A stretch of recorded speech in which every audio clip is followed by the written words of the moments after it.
peppers. And we will do it live. Swish wristwatch. I can't even do it. What are you? You're boomering it up. You ruined it. Now. Oh, we started already. No, we're live. We'll do it live. All right, try it again. All right, here we go. No, not that. Oh, Edwin, are you okay? yeah, I'm fine. All right. Good morning, good afternoon, good evening, wherever in the world you are. Welcome to Drone and Quartered, hosted by Mr. Mike Miller. I guess That's Mike me. S. Always cheat you out of your S. I know, right? Mike S. Mike. Clarification. Enunciation. So tonight is a very special episode of of Drone and Quartered. This is the Punchline edition of Drone and Quartered. Wait. And guess who's late? Guess who's late? Guess who's late? Guess who's late? Weldon's late for his own party. Of course he is. That's a first. Sheesh. Is that him? Did he just pop in? He said he'd wake up. I don't know. Who's the black screen? Is Comic Book Hut here? Bill Williams. Oh, we got Bill. I may have to adjust. The size of the video. I maybe. Guess who's back? Yeah, Bill said he was going to try and get in. I don't know if you noticed. I changed the name back to Blacklist Universe. Oh, very cool. Oh, cool. That's You know because you've why? got your separate art channel now. Because I've got my separate art channel. That's right. So let me open that up so I can drop the link in. YouTube. The size of the video. I maybe. It's called Mike Draws Comics. Nice. Mike Draws Comics. And it's where I will be uploading. I'll probably upload all of D and Q's over there too. In fact, I might just move them all over there. All right. So I'm going to put the link to that Yeah. in the old Drawn and Quartered. There you go. Everybody, everyone, go subscribe right now to. I was your first subscriber. Aw. I think I was in the top 10. But I should get something. Siege is like the cooler though. She's Cool. pumping the brakes. Pumping the brakes. All right. All right. I think you've got that screen zoomed way too far in. Yeah. I've gotta make some adjustments. Gotta make. Yeah. It's okay, we've got time because Weldon's not here. But why is He's always late. And that voice you're hearing from the blank screen of doom, that is Bill Williams. Da-da-da-da-da. What's up, Hello, Bill? everybody. Oh, I'm good. How are you? I'm doing well. Good to hear you again. Yeah, good to see you. I'm, I live in a spider cave, so I've got a piece of tape over my over my camera. Sorry, dude. Oh no. Well, Bill Williams is secretly Comic Book Hut. That's right. I gave Bill about zero notice. I was like, "Hey, Bill, you want to come in and join us tonight? We're doing Punchline." I thought I would come in and kill time until the crew gets over and hits Matt with his wake up darts, so he can show up and come over and draw. Yeah. Do you have the number of someone in his household who can smack him? I wish. I don't want to say that our last book is 6 months late, but our last book is 6 months late. He could use a smack. Nice. Yeah. Smack a doodle do. That's what I'm talking Yep. about. That's how you got to treat your artist. I can't do that. Come to the dark side. All right, let me introduce our cast while we are waiting for Mr. Matthew Weldon. We have got Zachary Bradley. Zach Bradley, how you doing tonight? I'm doing real good. I'm excited to draw the thing that he's not here for. That's okay, because we've got the good Matt, Mr. Matt Coulson. Hey, how's it going, everyone? Hola. What's up, Maddie? Maddie, not ice. Maddie, not ice. Maddie, nice. All right. And Maybe. we've got Kevin Sharp, and it looks like he's showing us a page or a cover from his Dragon Guard comic book. Yeah, sitting here. We'll take up the screen there so you don't have to see my ugly mug. Yeah, it's a cover from Dragon Guard. I just put the main cover characters on it. That's awesome. Very good. Thank you. Is it focusing? Am I moving too much? I'm offended that no one argued with Kevin calling himself ugly. I was going to say something, but we were doing introductions, so I didn't. Because the way he talks about his art is probably the most beautiful person in the world. Aww. That was lame. Audio No, hug. it is true though, because he says he's not even good at drawing girls. So humble. So humble. Much wow. Yeah. Is this blurry for anyone else? Asks Jeff Francis. Uh-oh. Mike is blurry. I think it is just Kevin's. Let's see, because now I'm showing Jim O'Reilly. Oh. All right. I'll try to refrain. And make sure you do have it in the highest setting that's available to you. You should be able to see it in 720p. Yeah, it's supposed to be set for that. It's the focus, dude. I don't know what is wrong with your camera. All right, I'm looking. Yeah, it's crazy because it was doing fine on the last stream. Anyways, we're on Jim now, Kevin. Come on, do it. Do it. Let's hear it. Sorry, Jim. Oh, I think I may have to punt my little doggy. She's decided it's time to bark at everything and anything. All right, now I'm looking at YouTube now, and Jim O'Reilly's is clear. That's not blurry. Oh, it's blurry on YouTube. Crystal. No, it's clean on YouTube. Okay. Go on, do it. Come on, do I'm it. watching YouTube. You're good. You're good. All right. Jeff, Mine is my big black square. Is that all blurry? him saying it's blurry, he was talking about Kevin. Yeah. Don't let the lag fool you. Well, hang on. It's everybody, says Jeff. Jeff, clean your glasses. It's not blurry. Oh, you know what? You might have your setting off. Turn your setting on to 720 on the bottom of your YouTube screen in your settings.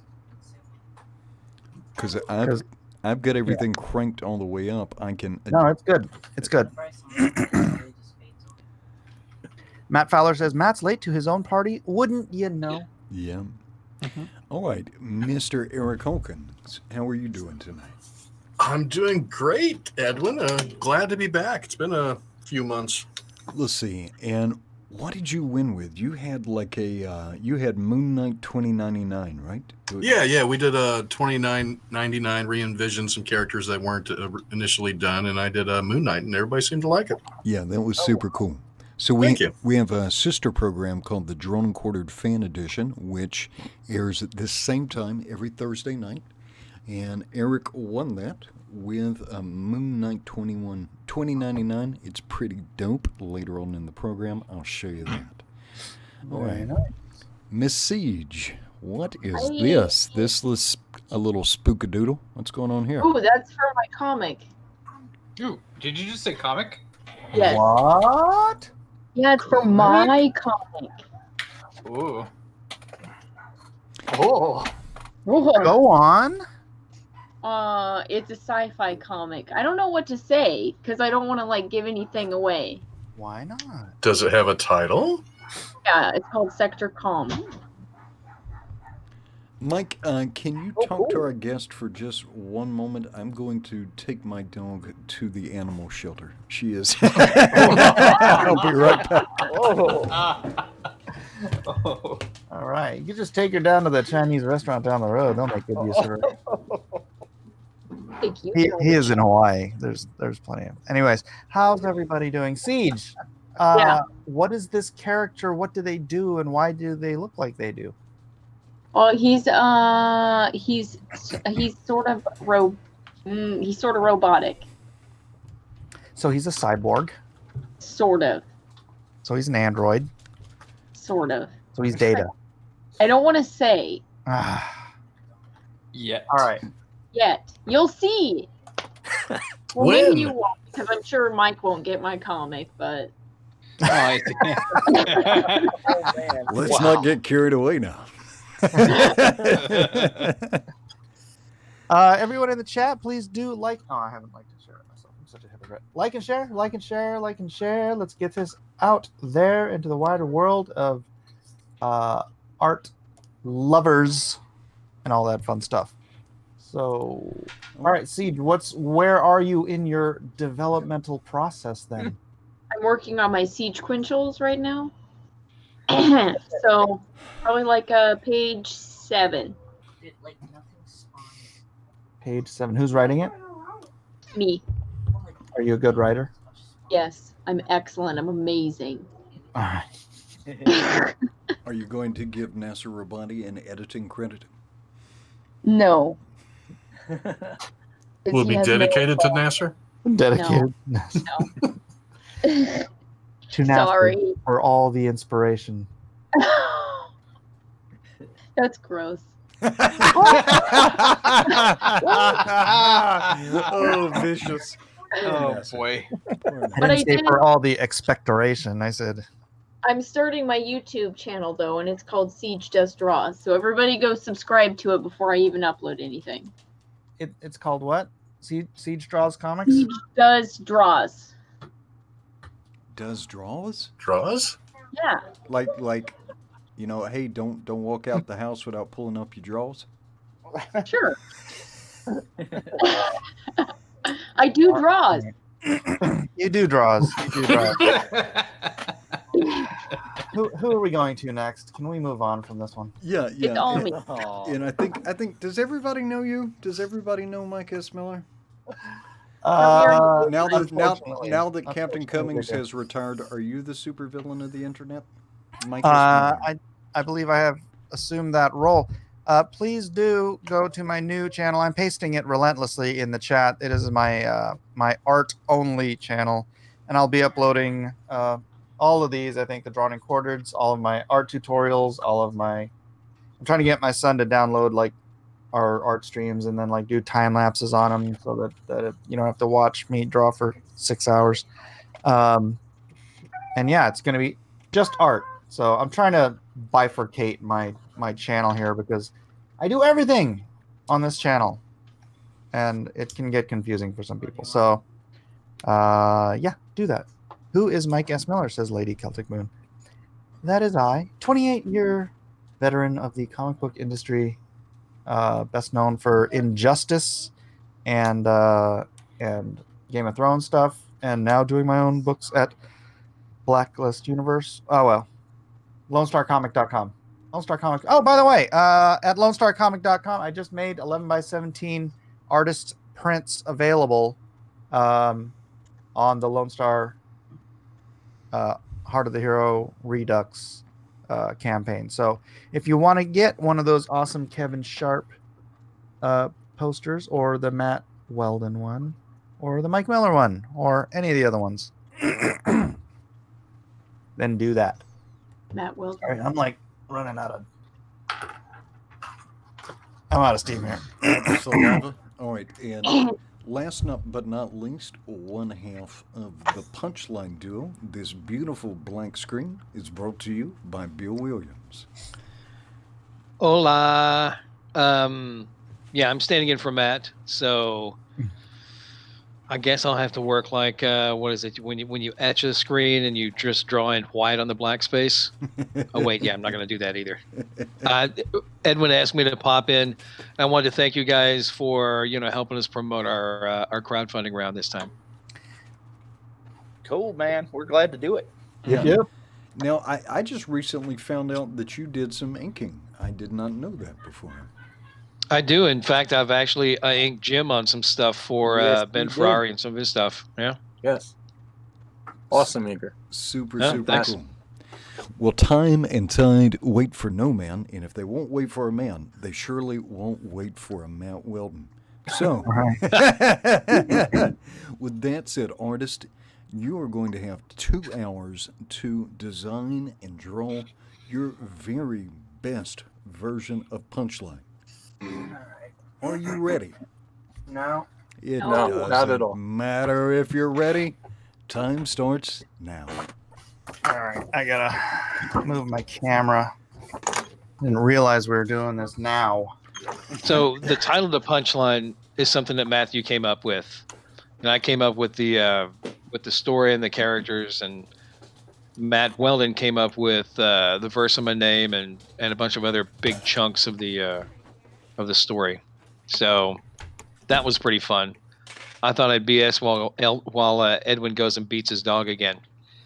But yeah, Punchline's the story of a superhero who gets fired, and then she has to train her replacement. So they don't quite get along. Mel, the bitter old hero, is a greatest generation, kill all the bad guys and let the next life sort them out type. And Jesse's a millennial kid who says, there's got to be a better way to do these kind of things. Oh, cool. But there isn't, is there? Where's my punchline? Dammit. So the current trade paperback that we're crowdfunding is for issues 6 through 10 of Punchline, drawn mostly by Matthew. I inked over Gardenia Lima for a short story, but the rest of it's Matt, and it's 5 little stories about characters in Jessie's life that she has a love-hate relationship. So the book's called Super Frenemies. All right, I can't find my copy of Punchline. Oh, there it is. You sent us reference, Mike. I know, but I got an actual book here. Props are better. Right. He's got to be impressive. I'm just gonna copy Matt's cover. So have you told the story about yelling at Matt for his Dollar Kitty prints at the shows yet? I've probably told it a while ago. Bill, this is the one you gave me. Yep. That's my scribble on the bottom. That is, and that's Matt's scribble up here. Yeah, is that's this not good. second printing or what? First. Oh, it is? Oh, I Yep. should have kept it in better shape. It's a little beat up. That's all right. A little bit. Yeah, so Matt, when I first met Matt, it was at some con somewhere, I think New Mexico or some crap, I don't know. And I walk up to his table, and he's got all these, his little kitties that he sells, and he's selling them for $1. Mm-hmm. Right? He sells them for $1, and I'm like, "What are you doing?" He's like, "Oh, I'm selling for $1." I'm like, "Dude." So I grabbed his dollar sign and I ripped it up. And then I made a new sign for him that said, what was it, like? I can't remember, like $2 each, 3 or $2 each, 3 for $2, right? Oh no, $2 each, like 4 for $5 or something like that. Some better deal where he would actually be getting like $5 at a time because people do buy these in multiples. Anyways, And you're still doing it. I know, I'm still trying to get him to charge more for his art. And so that's how I met Matt. I like that in your story. He sounds like drunk Elvis.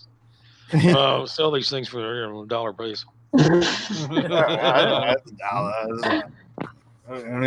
Who needs more than $1 for my artwork? That's right. Yeah. So I think his plan is to get $1 from everybody. That's hilarious. $1 from everyone in America. Yeah. Hey, Bill. If he's going to get those dollars from people in China, he better move fast before the Kung Flu gets us all. True. Hey, Bill. Yep. I'm guilty of doing the same thing, so don't feel so bad. What? I was beat up for underpricing my stuff at shows. Yeah. Yeah, a lot. I tend to not sell a whole lot of art. The stuff that I ink, it takes me so long that I just don't spend a whole lot of time selling stuff, which is too bad, because I think a couple of years ago I inked David Hahn on a Batman 66 fill-in that was kind of cool. But that was the art for that came out pretty well. Yeah, I remember sitting. I was in Phoenix one year, and I was sitting next to an old Top Cow inker. Yeah, he was the top, and he was like inking David Finch and all this stuff, and he had these prints on his table for $5, and I'm like, "What are you doing?" He's like, "Oh, they're $5." Blah, blah, blah. And so I ripped up his sign, and I made a new one. Everybody at the show takes down their sign when they see Mike coming. Here he comes, destroyer of signs. Oh my gosh. And I wrote him a new sign. It was $10, 3 for $20, and I'm like, I guarantee you don't lose any more sales. And he freaking doubled the money he made. That because if someone's gonna buy your art for $5, they'll buy it for $10. It's just a reality. And so they're like, he was just, every time people would come up and pluck down $20 to get 3 prints, which was like everyone at that point. Yeah. Every time he would just look at me and go like, like, man, you gotta just price yourself, price it for what it's worth. And these were black and white prints too. Wow. And I just flipped through the first issue of Punchline for our audience. Hey, that's what I got. Good stuff. Roscoe Davis says Mike the Ripper. No. Although it is true. So I'm something like 5 scripts ahead of Matthew. And he's working on 11, and I think I'm working on 13. I wrote a fill-in that I'm working on with Leandro Oliveira. I think I'm murdering his name. But he's one of the guys in Ed Bennis' studio. So I'm spending some time drawing like Ed Bennis, which is a whole shitload of work. Language, please. Sorry, crap load of work. We are a family-friendly show, which is always a challenge for Matt Pottymouth Weldon. I'm always cursing like I just dropped something heavy on my foot, too, so that's not helpful. Mecha McCheese says, where is Gary? Gary is probably hard at work drawing Titan. He has been... Oh, I sound like I'm kind of muted? Not to me. Sound fine on my end. Let me check it out in the OBS. The OBS says I'm good. You sound fine here. Edwin is really low. Okay, let's see if I can... Maybe he means your height. Yeah. Let's see if we can fix that. It's possible he means your moral compass, Ed. Oh, dang. Oh my gosh. Dang, you cut me, sir, to the quick.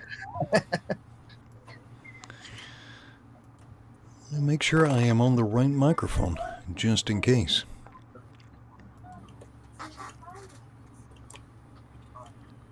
Edwin, you've been kind of quiet the last few shows I've watched. Really? Yeah. Yeah, this is actually the loudest he's been for a while. I have been a little bit under the weather. It's my fault. I bring out the worst in Edwin. Last Thursday, I went and had a wisdom tooth pulled. I've got sunshine. And then they had to shave down. Ezra says you're fine, Edwin. The bone at I don't the know who to same believe, time. though. Let's see, my meter, I usually turn mine down. So I'm not blowing everybody out. It is set a little bit low. I don't want to break anybody's speakers. Boom, boom, say something witty. Like what? Yeah. Doesn't much. That's what I thought. What? I have nothing to say in this moment. You got nothing. What do you want from me?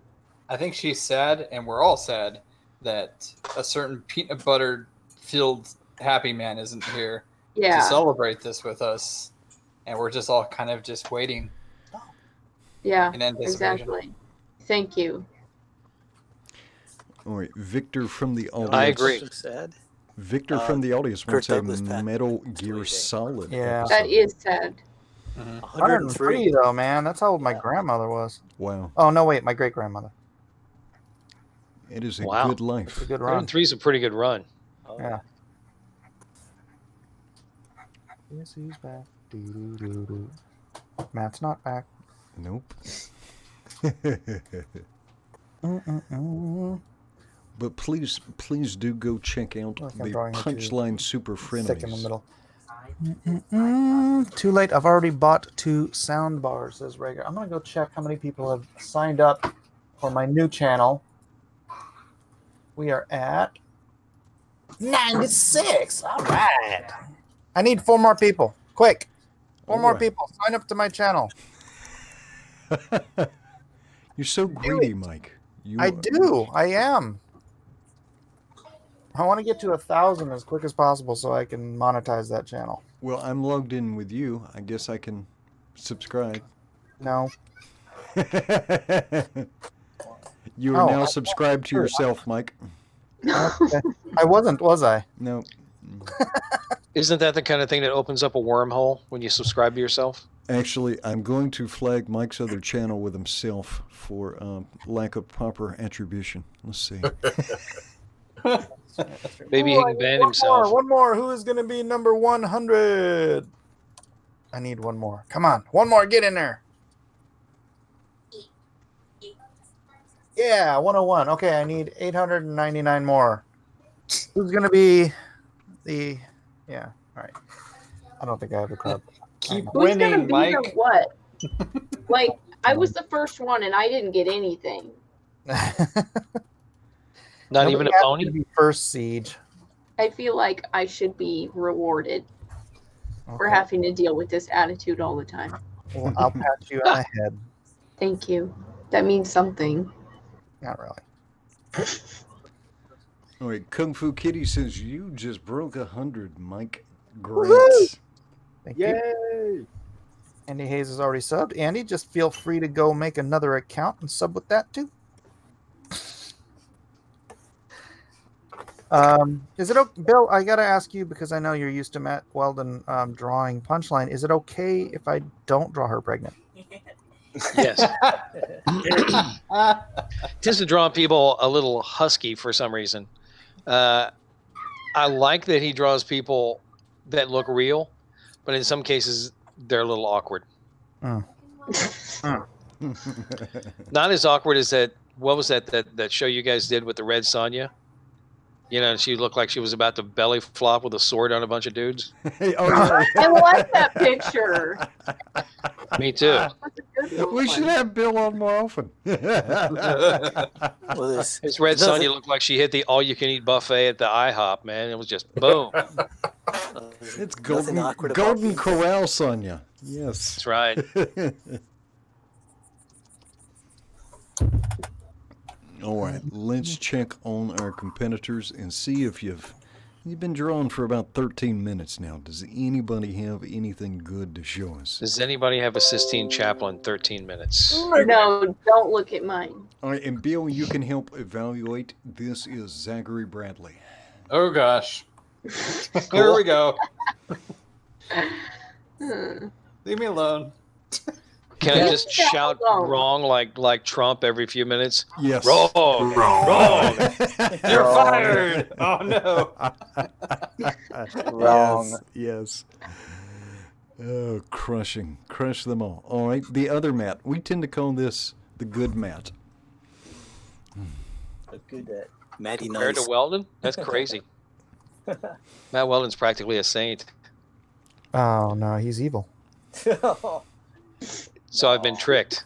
I He's, like well, he's kind of incidentally evil if you listen to him on a stream. He's so like soft-core vulgar. It's like Oh no. does the most inappropriate things with the most naive language. Yeah. I think just people take it the wrong way. Yeah, like Edwin. Edwin makes it so much worse. That's a skill. All right. And we got Kevin Sharp. Ooh, I got a new contribution to Lone Star. Did somebody get a poster? Somebody got a poster. Very nice. All It's right. not potatoing or No, man. No, it's about as good as yours gets. It's not great, but it was good enough for government work. All right. There you go. We got Jim O'Reilly.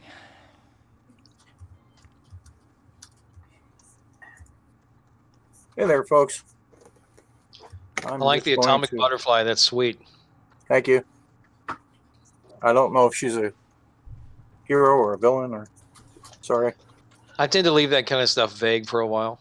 Okay, good. Oh, so it's She's fine just, when Bill does it. Well, I tend to write people more like people, and let people kind of let the reader come down on which side they think is better or right or more accurate. So in some cases, Mel seems reasonable. In some cases, she just kind of seems like a monster. Yeah. Yeah, she definitely seems like she has a dark side. Ooh, yeah. All right. Guys in the chat, I'm putting the link to Lone Star if you want to get one of those awesome posters from either Weldon or Sharp or myself or Kanan White or whoever the hell else is doing posters. Randy Green. Elliot. Jerk Monster. Elliot Fernandez. We got Aaron Lopresti. Then, no siege. So you don't have to worry about that. No, that one. Yeah. To put it out. No siege. You guys are losing out. Huge. Dark Admiral Marsh Harris says, "Oh, so it's Bill, the writer of Punchline." Well, Bill, you have... That's me. That black square is an X-ray of my heart. Very good. All right, we're looking at Eric Hawkins. Well, now this version of Versima has a very trim waistline. Yeah, I didn't want to go the pregnant route. Awesome. So now I have to ask, how did y'all come up with the costume? Because that costume is actually more complex than it looks, and it has a lot of directional indicators. Yes. That's all Matt. I described that opening scene in the first issue where, somebody who's been stabbed and is about to pass figures out, well, might as well try to pass my stupid superpowers off to somebody else. Maybe I won't die then. She's pretty much sure that she's done for at that point. But then, things sort of work out. And then she finds out how screwed she is as the book goes on. But the name of Jesse's alter ego, Versima, was all Matt. And so was the design. I get the feeling he had the design in his back pocket for a while. So we talked about the book. I gave him the first 10 or 11 pages of script, and the next time I saw him, he had a bunch of stuff. And eventually we got to the point where somebody's in a costume and, doing interesting stuff. So it took a little bit. Yeah, Matt actually has a pretty good work ethic once he gets his head wrapped around something. He's doing 3 books right now. Yeah. he's got 12 lined up. Yeah. He's got 2 books he's working on right now, going through the crowdfunding process. So. Yep. Seiko 66. Yep. And this one. And is there another one? Yeah. For what's her name? He's doing a book for Doug Ernst. Yeah.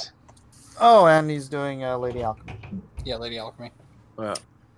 No, he's busy. It's good. We're gonna get people ordering. Well, we're gonna get people pre-ordering Punchline from your comic book stores, though. Get that moving again, because y'all had a little bit of hiatus. That's a nice way to say that we're 6 months late. But yeah, we're running a little bit late. I'm so slow at inking that it takes me forever to get stuff done. But I think I can get my part on Punchline 13 done before Matt finishes Punchline 12. So we'll see how that goes. And you got a day job yourself, though, Bill. I do. I am a comic book guy, and I've done bar and restaurant work forever. And then I got a job offer to come work with these guys who were about to open a comic shop. and they needed a comic book guy. I was like, well, I know that kind of crap. So Well, you really need to work on your comic book guy voice then. where's That was pretty good. That was good. So I, quit my restaurant job and sort of failed up the system to where I'm in management now. So I managed a place called Collector's Crossroads. It sells antiques. It sells high-end purses. We've got a whole bunch of the the sideshow statues, and Oh, cool. we sell vinyl and sports nonsense and high-end comics and all kinds of other stuff. Very cool. Yep, I somehow got a day job. I don't want to say it's killing me, but it's killing me. I've got so much freelance work here. I've got 50 pages of one project to work on. I need to do breakdowns on another story. I've got a bunch of these Punchline fill-in pages to ink, and I just have the pile next to my drafting table getting bigger. Well, that's not the worst problem in the world to have. It's not. I just keep bumping things for the thing that's the most on fire. So, it's a hard way to work. But the Punchline fill-in is kind of fun. I got an idea when I heard they were going to replace Bond and have that be in a movie, and I thought, how would I do that? And then I saw the trailers and went, oh boy, that looks like a fucking mess. So I thought, I've still got that story I could do. So when I found out we needed an extra issue of Punchline done because Matt's, drawing 3 books, I thought I'd, dust off part of that thing and get that done. And it's going pretty well. So it's a Mel story. She's up to no good. So I think there's something like 3 or 4 corpses within the first 3 pages. But I stuck Mel into a James Bond movie, and she kind of blows things up with a lot of glee. Very cool, very cool. And for anybody who is just joining us tonight, we are doing Punchline, and that is the comic book published by Antarctic Press. The writer is Bill Williams, and he's here with us tonight. The artist is Matthew Weldon. We're waiting for him to join us, but our competitors are hard at work, and it looks like so far almost everybody is giving us a version of the signature character Versima. Yep. And they look good so far. All right, and I'll go down the line again. We've been looking at Eric Hawking's version. Let's take a look at Zachary Bradley's. Zach does a highly modeled style, almost kind of like a painterly style. But that's I like it, but it sounded like you woke him up. You did. I hear my name and I'm like, yes. Huh? What? Who? Dark Admiral March here says, Edwin, is Punchline still active on the Indiegogos? That is an excellent question. And so let's take a look. Let me get my visual aids here. Punchline Super Frenemies. Punchline Super Frenemies. Let's see how this is doing. Got 73 backers. We need to get that up for them. This is all ready to go to the printer, right? Well, sort of. Okay. I just finished the lettering on Punchline 10 this week, so I need to get another round of proofing done, but it's creeping up on being ready to go to the printer. Very cool. Basically, the production work still needs a little bit of tweaking, but the story pages are just about all done. All right, so this is a fun original universe. This is a comic book that gets sold in local comic book stores, published by Antarctic Press. Great series. Later on, I'll give away a couple. I'll give away a couple of Comixology version 1s so people can check it out. But if you want to get your hands on it, about twice a year, Bill, you'll do somewhere in there. The plan is to get out 10 issues a year, split up by a couple of trades, but we're sort of dragging our feet on it. But I made the decision to not hassle Matt or bump him off the book or pick any fights like that. So The book kind of comes out of whatever Matt's speed Matt's working at. Well, he does have to like do things that pay the bills. Yeah, he's got a wife and 3 kids. I don't begrudge him getting paid. Yeah. Buddy. Antarctic. We've been trying to make Mr. Weldon famous, but let's see if we can help out Mr. Williams. If you would, the next time you're in your local comic book store, go ahead and say order some Punchline for us, if you will. That'd be awesome. Go get the trades from the campaign. I mean, we are looking at those now. So if you get the trade paperback, that is $20. What's the shipping on this, Bill? Shipping's included. Shipping's all right. So $20 all in. Each of the trades collects 5 issues of the comic book, and these are great stories. Matthew Weldon's art. They're very well written, fun comic books. Please. Yep, they're awesome. I'm biased though.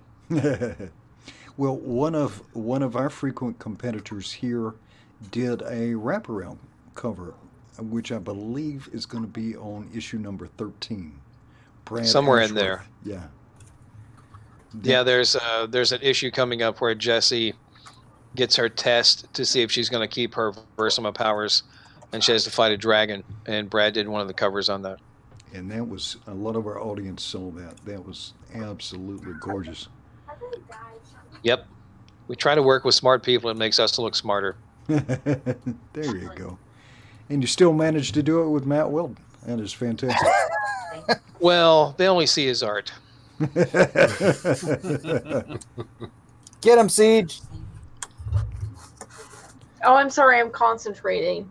There's Oh, been several times I've wanted to attack Bill already. Yeah, usually Siege is defending Weldon's honor. She's usually white knighting for Weldon with my criticism. That's cool. Yeah. I think when you're here, I may play the role of Bill Williams. Oh, I wouldn't wish that on you. Take up drinking first. Become an alcoholic. It's a better choice. Wow, you'd make the best, most funnest guidance counselor ever. All right, let's go down the line one more time. Let's see, we're looking at Zach Bradley. And I was awake.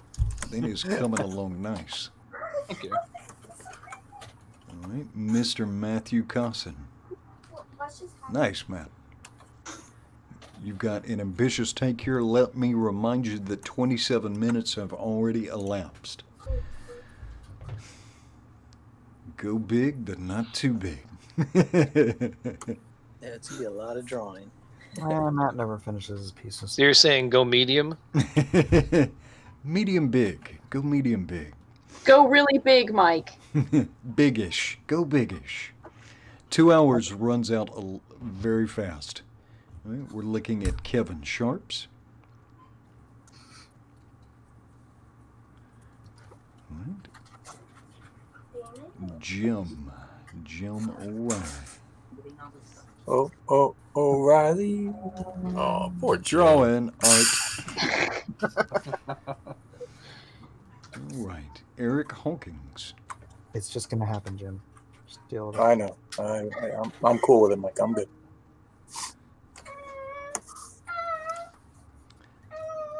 Now we're looking at Siege Ugh. with the finger gun. Squeege. Yeah. Who just said squeege? Squeege. You have to ask. Ooh. You have to ask.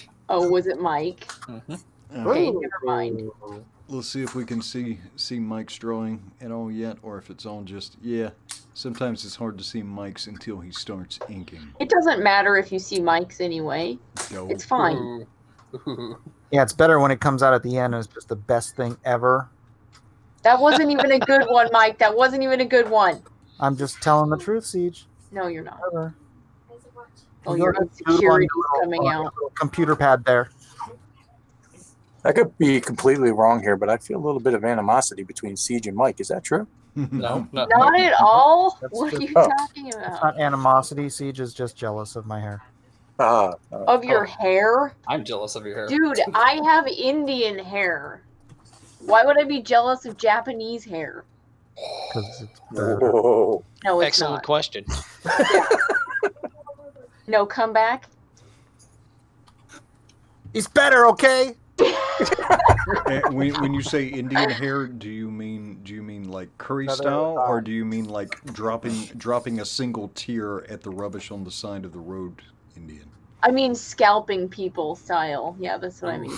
Oh, Awesome. feather, not dot. Feather, not dot, yeah. Not curry. What's wrong with curry seeds? Jeez. So racist. I actually don't like curry.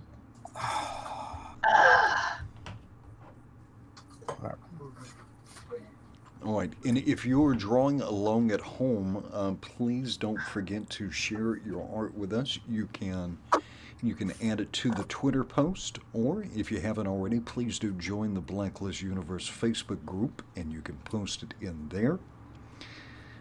Let me know if you do post something to the Facebook group, though, so I can bring it over to Twitter. One thing we do every week, Bill, we have Draw Along with Drawn and Quartered. And then during the show, we share our viewer art live. So we should see our audience's take on Versima. That's awesome. Yeah, I tune in from time to time and just, mostly to hear people ridiculing Matt for whatever goofy thing he's in the middle of. But yeah, I tune in from time to time and check out and, see how many times I can vote and then move on the way I do. Very good. Very good. All right, and we are right at the half an hour mark. So, competitors, you have an hour and a half remaining. All right. And if there's anybody new in the chat, please do go to my new YouTube channel. It is called Mike Draws Comics. I'm pasting it in the chat right now. And subscribe there if you want to go to a Mike channel that's just about art and none of this other garbage I spend all day long talking about. Let's see. Bill, are you going to go to the Belltown County Comic Convention this year? I think so. I don't know. Probably. That's it's kind of a fun show. I bailed on doing a couple of shows this year. Basically, my job, I'm there 40 hours a week, and we're busy on weekends, so I'm really going to have to do some BSing to find a way to get that weekend for that show off. So I'll probably go. Just, frankly, I'm the writer, and just nobody cares about talking to me at the show. So they can't buy prints. They're just not buying anything. I show up and say, yeah, hey, I wrote this. They're like, and, people are just totally underwhelmed when they meet the writer. But, shows are kind of fun, but I've been making comics off and on since the mid 90s, and the charm of sitting in a bed chair and having that staring contest with people when they wander by is kind of awkward. Charm wore off of it. That's all I'm saying. I hear you. Well, it's work. A convention is work. It is. I remember being in a group with Scott Kurtz out at San Diego one year, and this was just a year or two pre-Twilight, so it was before the small comic book people all got squeezed out. And we were talking about that, about whether it was actually possible to take enough stuff with you and sell it at the show to cover your expenses of doing that show. And it's just doing shows are there's the cost of goods sold, there's travel and lodging, there's missed revenue doing all the other stuff you do. So it's you gotta place your bets and go and do these shows from time to time. But I think I'm cutting back on doing them this year unless I get another one of my projects finished. Very cool. Now you wrote. So did you write some of the stories for the terrific comics that Antarctic does also? Antarctic's a mess. Dear publisher, they're my publisher. I inked a bunch of pages in Jungle Comics too. Oh, very cool. And it took the longest time for me to to see it. So I'm in my local comic shop, which is Tribe, they're one of the advertisers in Punchline. So I'm like, oh, cool. I'm telling my buddy, yeah, I inked some pages over Ben Dunn in this book. Yeah, it's really cool. I open it up. I look at the credits page. My name's not on it. I'm like, oh, you guys, what just happened here? Oh no, they cheated. But AP is really hungry for material at the moment, and I wrote a little 2-page story as kind of a writing exercise, and that was in one of the Exciting Comics issues. That was the Mary Miracle book that people pestered Kurt Busiek on Twitter about. And that was kind of fun. Once upon a time, I'd written a high fantasy thing for Brian Denham, and Brian had done some artwork for that, and we shopped it around, and one reason or another, nobody bid on it, so we just had, this little 4-page story that I wrote. So Brian got a hold of me recently. He said, we really need to fill out, whatever book, can I go ahead and put that project we worked on in that book? I'm like, all right, sure. But, pay me and spell my name right. He's like, all right. So we'll see if that works. I published Brian once. Yeah? Yeah, at Alias, we published Elsinore. Yeah. Oh, wait, not us. Was it Elsinore? Yeah. I think it was Elsinore. I think he's the one that did that. Yeah. He, I like Brian, but he's one of those guys who just can't seem to get out of his own way to an extent. He asked me, they were trying to get material ramped up for Planet Comics, and I wrote a 12-page Firefly-ish story for him for Planet Comics that starts in a bar, and it's got a bunch of space crime and all kinds of other nonsense in it, and it's kind of a fun little story. And then I wrote one for Matt, and so far in the past 3 months, I don't think I've seen a single page of artwork. I don't think anybody's ever done anything else with it. But, kind of is what it is. It's making comics is hard. There's no shortcuts. You just got to plant your backside in the chair and get the work done. And, That's correct. there are people that do it on a regular basis. There's people that, sort of do it. And, it's a tough way to make a living. Well, especially in traditional independent publishing. Yeah. This whole crowdfunding thing is kind of the only game in town. Otherwise, I wouldn't be doing it.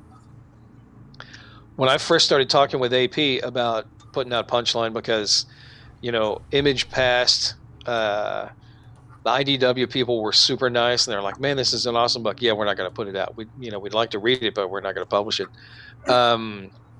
But, I was talking with the AP folks, and they said, we don't pay anything. If we end up making a deal, you should probably crowdfund it. Like, okay.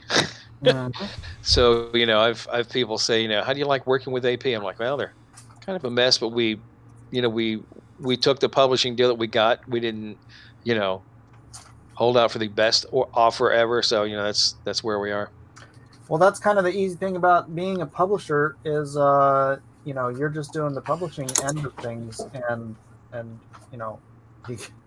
everybody wants to be published, so they'll do all this work essentially for free. Yeah. Right, and then you get to publish it, and you have virtually no risk in that part of the startup either. It's like, yeah, why don't you well, I don't know, put in 1,000 hours worth of labor and get back to me. I'll tell you what we're going to do. It's like, what? What happened there? How hard is it to set up an account with Diamond and solicit yourself?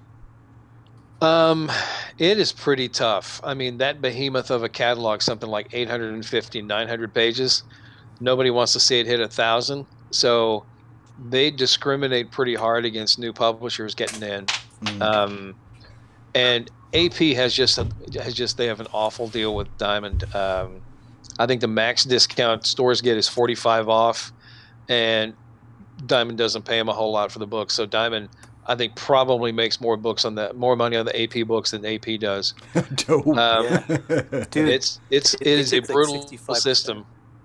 The guy that I work for at the comic shop, he also runs an arcade, and we talked about the business of selling comics, and he said, it's an awful business model. I don't see how or why anybody stays in that business. I'm like, It's a tough gig. It's the numbers are against you, but you've almost got to be selling like 10,000 copies of something in traditional distribution to pay someone a decent page rate. Well, look at how few image books go past 5 issues. They get paid on this first 5, then issues 6 through 9, they're just not getting paid. And that's the thing about the calendar. The calendar really doesn't care about you. So you got to pay rent, you got expenses, you got stuff you got to do. Yeah. And if you're just not making the cash on your book, you got to find something else to do. That's why some people throw different stuff up against the wall. See what's going to stick. But no, it's tough. From what I hear, you've got to show up to get in Diamond now with several projects and several issues in the can before they will start soliciting stuff. Even take a look at you. Yeah. Yeah. And I wonder how closely, because once a month I sit down and I go through previews and I am looking at all the different independent comic books because I like to cover them. But I wonder, are the shops really paying attention to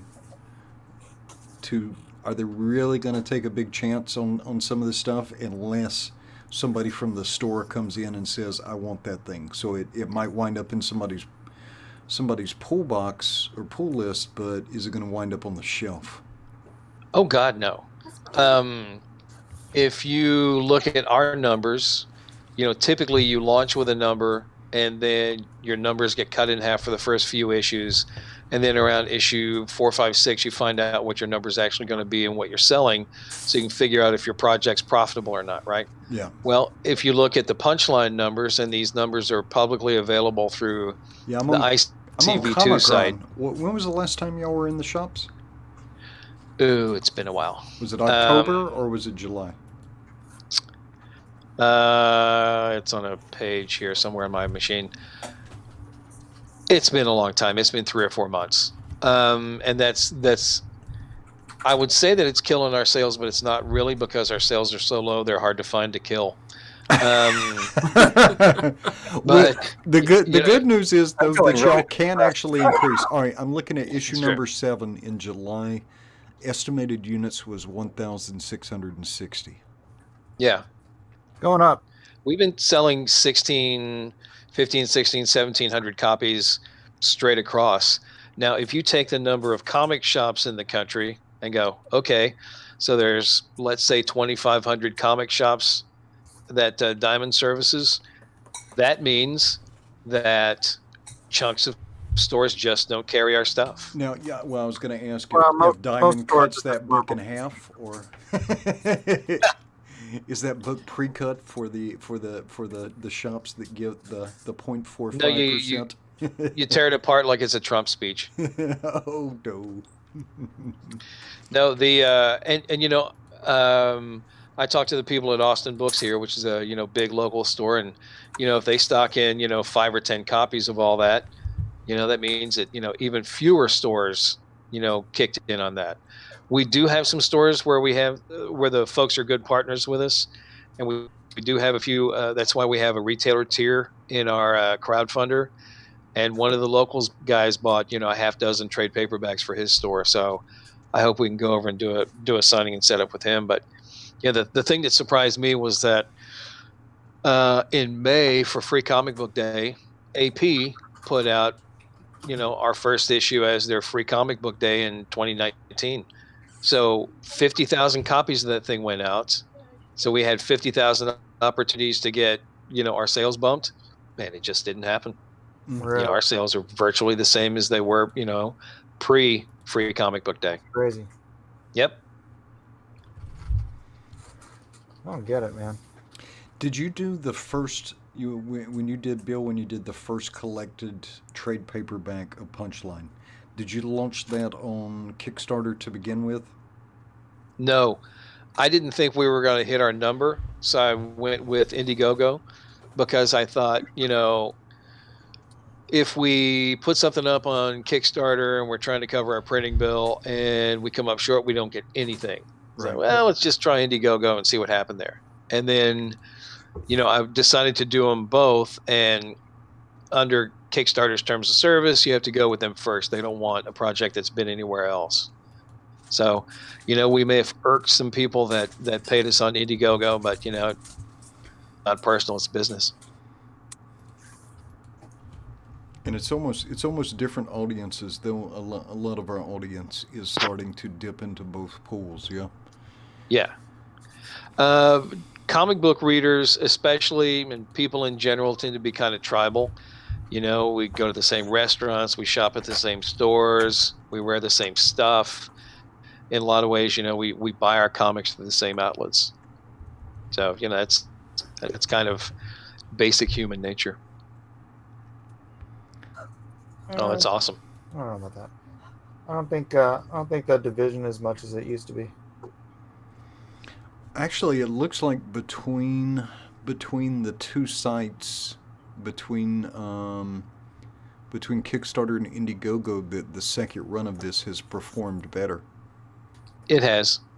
We're maybe $1,000 over where we were the first time around, but the first time around, I think we only raised like $10,000. This time around, we're not selling a bunch of commissions because Matt's already busy enough. We're not selling T-shirts because I have a rant about T-shirts now. You know what size books are? They're one blanking size. That's what size books are. We sold 100 and change T-shirts off the first campaign. Well, then I have to run people down and try to get them to tell me their T-shirt size and get them the right size shirts. And it's just a delightful amount of work. Oh my God! You can do it so easy now on Indiegogo with the add-on features. Yeah. I may not have been smart enough to make that work the first go round. Yeah, no, it's new. Yeah. So, cool. Yeah. But it's this time around we're just selling books, and I told Matt, I said, look, there are people that did not see our book the first time around, so let's offer a bunch of books, and we'll see what happens. So we've been selling multiple copies of books, and I think I've got a buddy, Pat Shand, just did his new version of Destiny New York, and he's selling all 4 books this time around, so he's getting paid. And that's when I first sat down to set the print run with Matt, I said, okay, let's print some books to cover this first Indiegogo campaign. He says, well, let's just print to order. I'm like, well, let me show you what the numbers look like, scale up and print more books. When you print more books, all the books get cheaper. I said, plus we'll have inventory to keep doing this and selling them at shows. And that was, I kind of did some back of the envelope math and showed him some stuff. He's like, oh, okay, well, that's good. Let's do that then. So, Matt's dining room, I think, is still full of cases of books.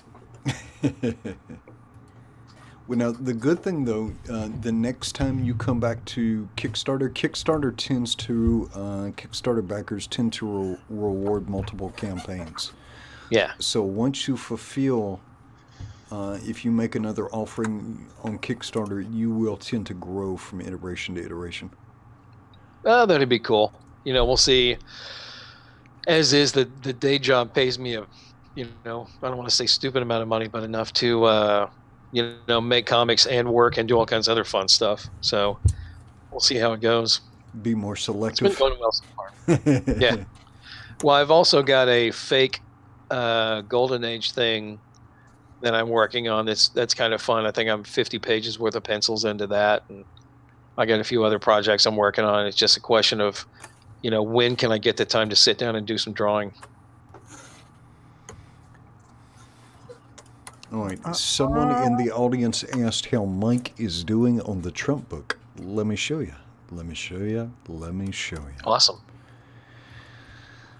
This is the Magnificent Mike, I gotta say, Seven. I'm very impressed with that. That's amazing. How quickly you're doing that. That's great. I'm done. I mean, other than covers. I know. That's amazing how fast you did that. Oh, thank you. It's gorgeous. Appreciate. Yeah, I do have to. I don't know. I got to get some stuff done here first, and then I'll start tinkering away on those covers. Tinkering.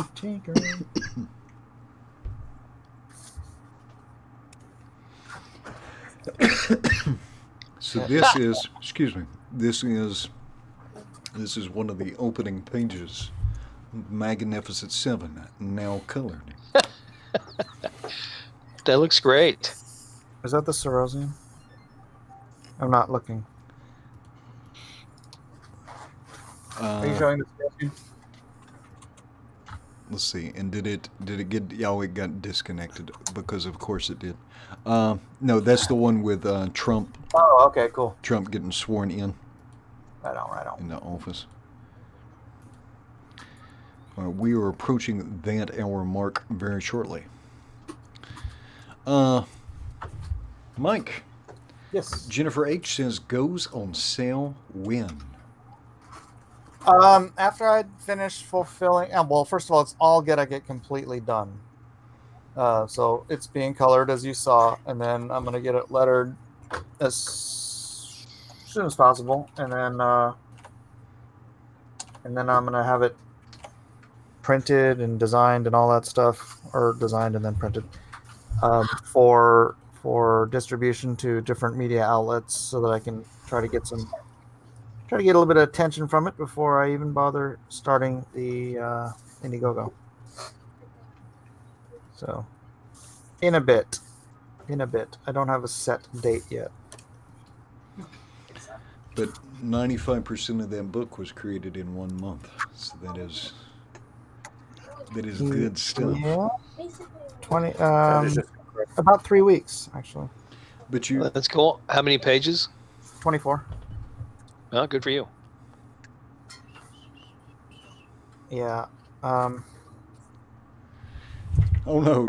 I did it all digital, so it's not like it. Jeff Potts says the only problem with the Magnificent Seven is that it started too early, and we couldn't include Romney as some sort of droogie to the swamp creature thing. What? That's a good point. There might be a place to get old Mitt in there. Mittens. I don't think it's colored that page yet, and it is digital, so I can just The Mitten Master. Yeah. So is this the only time you worked with analog tools? I mean, do you do your pages just digitally? No, I usually do everything analog. Yeah. But yeah, just for that one, I was just like, I wanted to just get it done, fast. And digital's. I don't like working digitally, but it is very easy. I've been lettering Punchline for a while, and I like that process in part because I do kind of a light rewrite at that stage. I figure out the best way to match the text to the images, and rewrite things that aren't clear, and cut things that run too long. So I like that part of the process now. All right. Well, yeah, you're no longer lettering by hand. So. Yep. Good old days. I love pulling up my old pages from Marvel and DC that still have hand lettering on there. Cool. I do miss that, and I'd co-written a couple of issues of Robin with my buddy Willingham. Oh. And whenever I ran into Andy Owens, who had done the inks on that, and I bought a couple of pages for him, I got somebody to just basically reconstruct the letters on an overlay for me, so I could have words, and pictures, because that's comics. Yeah. Nice.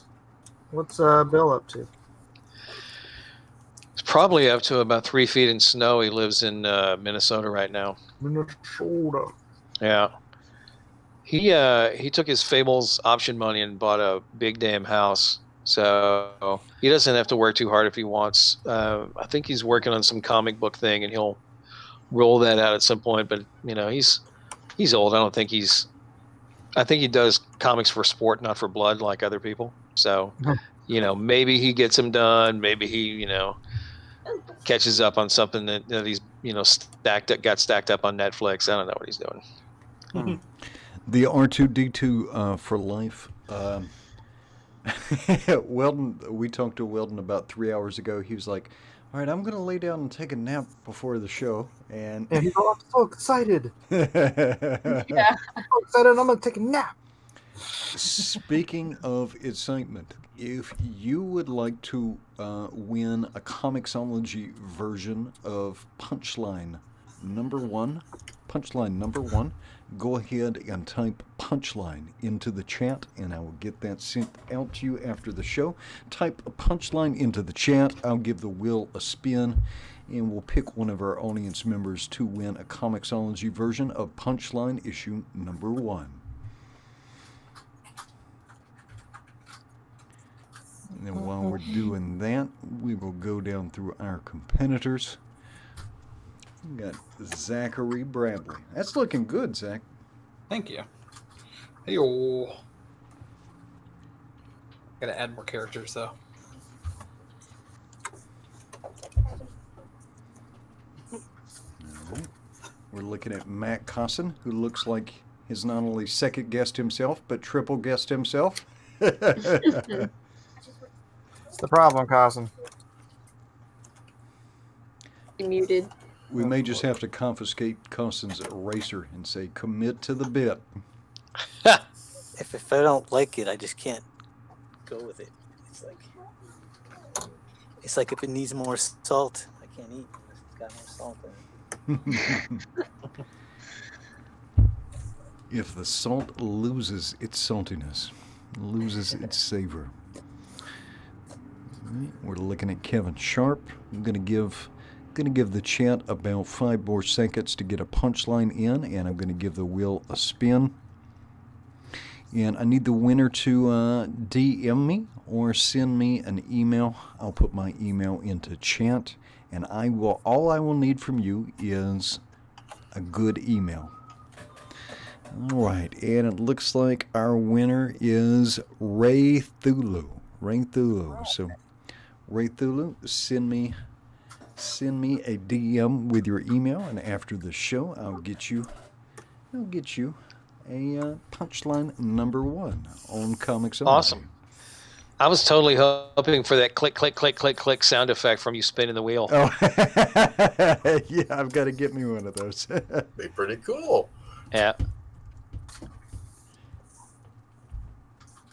All right, very good. And something else we do tonight, at the end of the show, whoever the winning artist is, they give a print away, a print of the winning piece to one of the audience members. Awesome. So somebody's going to walk away with some good-looking punchline stuff tonight. Good. If only Matt was here to tell us about how awesome all this is. Matt's having peanut butter dreams. Yeah, he's probably in a peanut butter-induced coma. All right, we are right at the hour mark, so competitors, you have about an hour remaining. And Mike, I'm going to put the camera on free rotate, and I will be right back. Doobie doobie doo.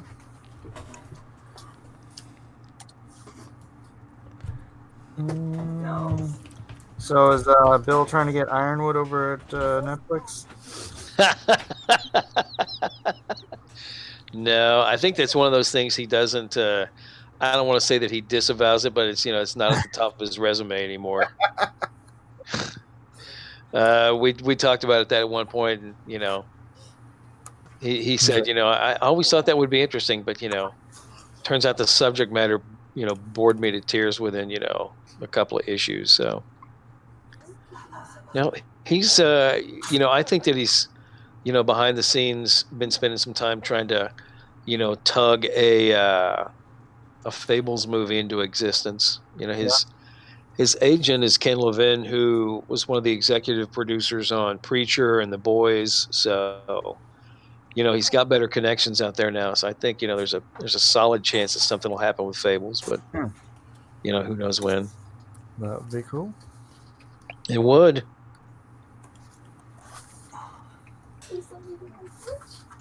Yeah, the story concept of Fables wasn't too far afield from my book Lullaby back then. Oh yeah. There was a few people that were, they set out to, till that field a little bit and see what comes up. And the thing that I liked about that is that, it was kind of just a surprise hit for a lot of folks. There was a lot of people were like, oh, this is good. Oh, this is cool. And if you're a writer, a project like that is great because you can, if you want to have a caper issue, you can do that. If you want to have a, crazy survivalist issue, you can do that. And that's, that's pretty fun. Mm-hmm. But, he had, we talked about, whether he was going to go back to that at some point. And I think he was thinking about it for a while, and I'm not sure if he's thinking about that anymore. I said, as much as, as many problems as they had going on at Vertigo, that they would like to have something back that they could work on and say, hey, remember when you read our books? Well, here's one of them again. So was that DC own that, or I don't know how the it's on Fable. He's one of the last guys to get the good contracts at DC. So he owned it to an extent, but then the way the media rights work, they have the right of first refusal. So, sometimes you get a decent deal out of it, sometimes you don't. That's more of an inside baseball question for him. That's a little bit out of my knowledge.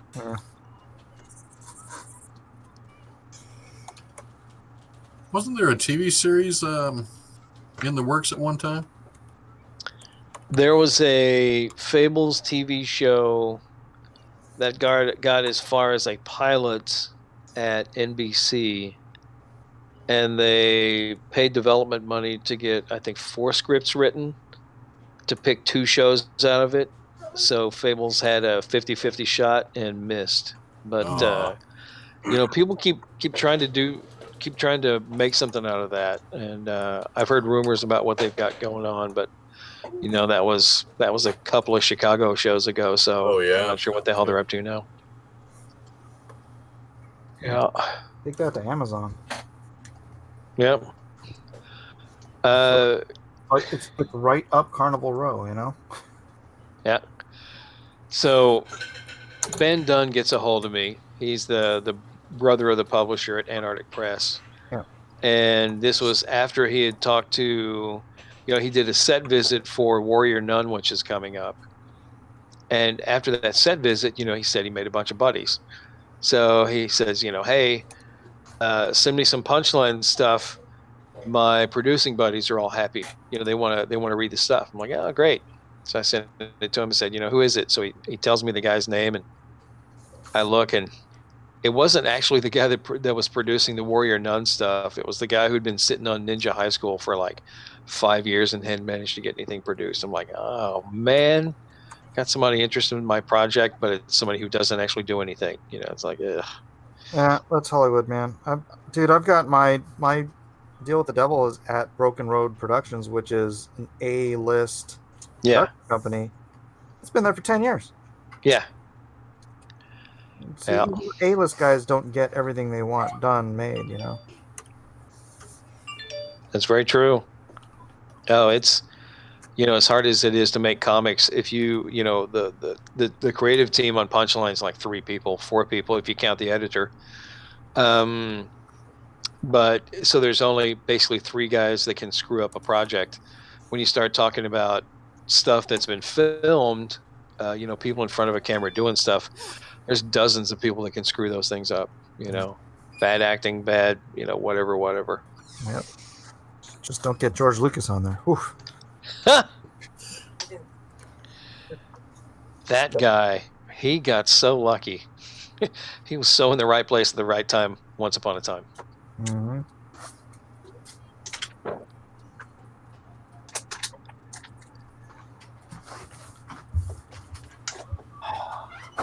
When Bill talks, it's just a big black screen.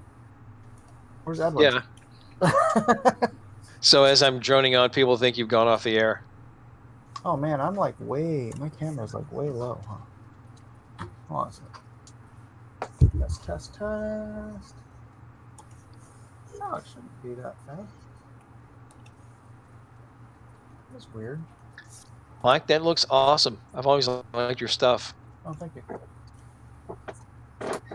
I'm trying over here. Could people stop complimenting Mike? It's drawn and quartered. Stop it. Rule of Siege. What? You just get back to your chicken scratch over there. My chicken scratch? Uh-oh. Matt would like it. Matt's not here. Matt maybe likes it now wherever he is in Dreamland. Yeah, he's seeing it there. Yeah. There Matt we go. abandoned you. That's No, right. he did. He would never do that. That's what he was just thinking about. He's like, oh man, Mike is going to draw a person with so much better than Siege, and then I don't know what I'm going to say. Matt would never think that. That is such a lie. He thinks I'm so much better than you. No, he's got kids. He's used to yell to lying about the quality of artwork. Yeah, to Mike.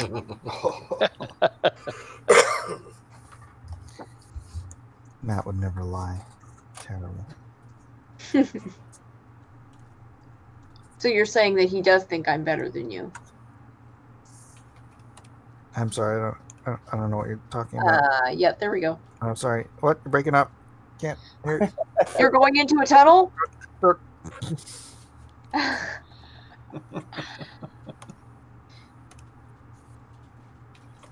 hate that you can't boot people anymore from. I know, that's the worst. All right. Jeez. Not even for behavior. Yeah, it doesn't give you the option. I used to be able to kick Nasser all the time. Like every Yeah. time he was on, I would kick him before he left. Like, okay, guys, I'm about ready to click. I like that. It's a special kind of mean. Yeah. But no, man, they changed it, so it sucks. Now I'm stuck with Siege. Every time she comes on, she's here until she wants to leave. Mm-hmm. Well, you're not nice to her. I know. That's the point. I'm sorry. Sometimes I'm just a master of the obvious.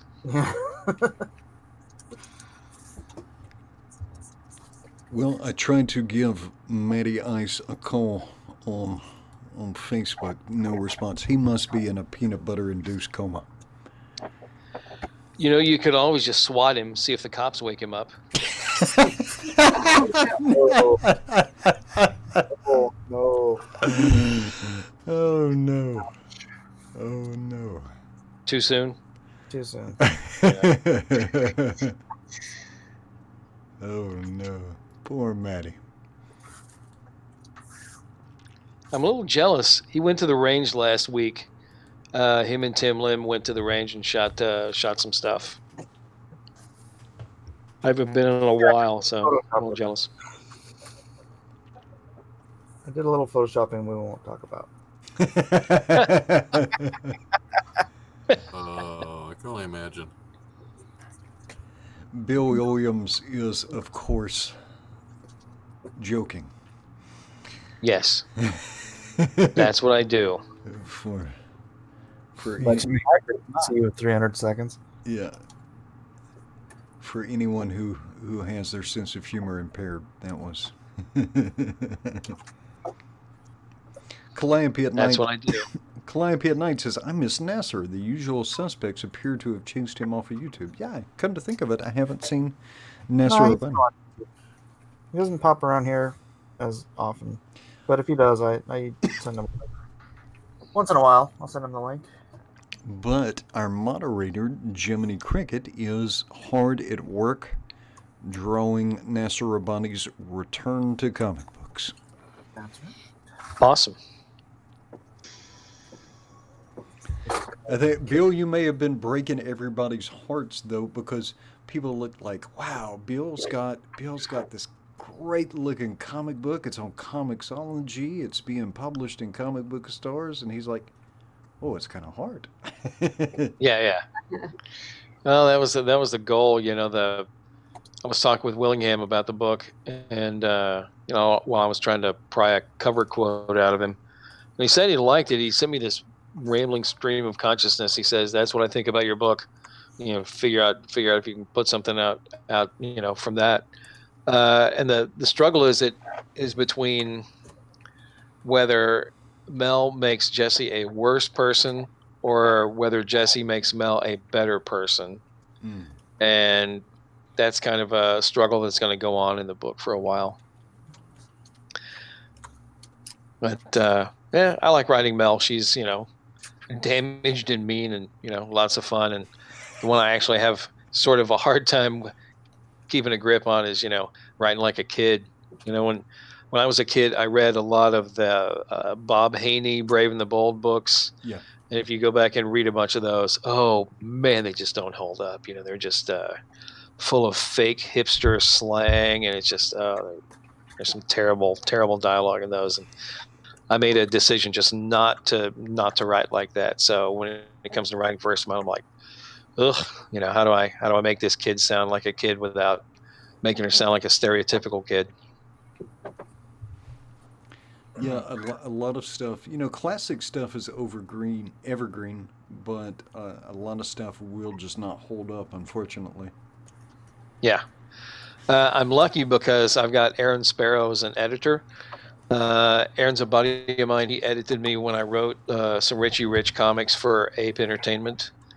And, we get together for cocktails whenever I'm out in California. So he's a funny dude, but, he looks at the stuff with a real critical eye, and he will, there's a scene in Punchline 8, and I was writing it and, feeling pretty smart about this little world I've been creating.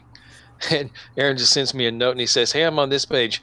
Are they really high-fiving while people are drowning?" I was like, "Oh yeah, I should probably fix that with dialogue."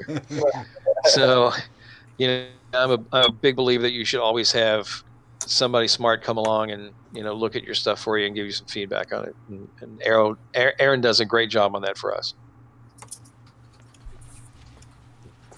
Okay. Mike, are you giving us Power Girl as Versama? I'm just fixing a design flaw. What? What?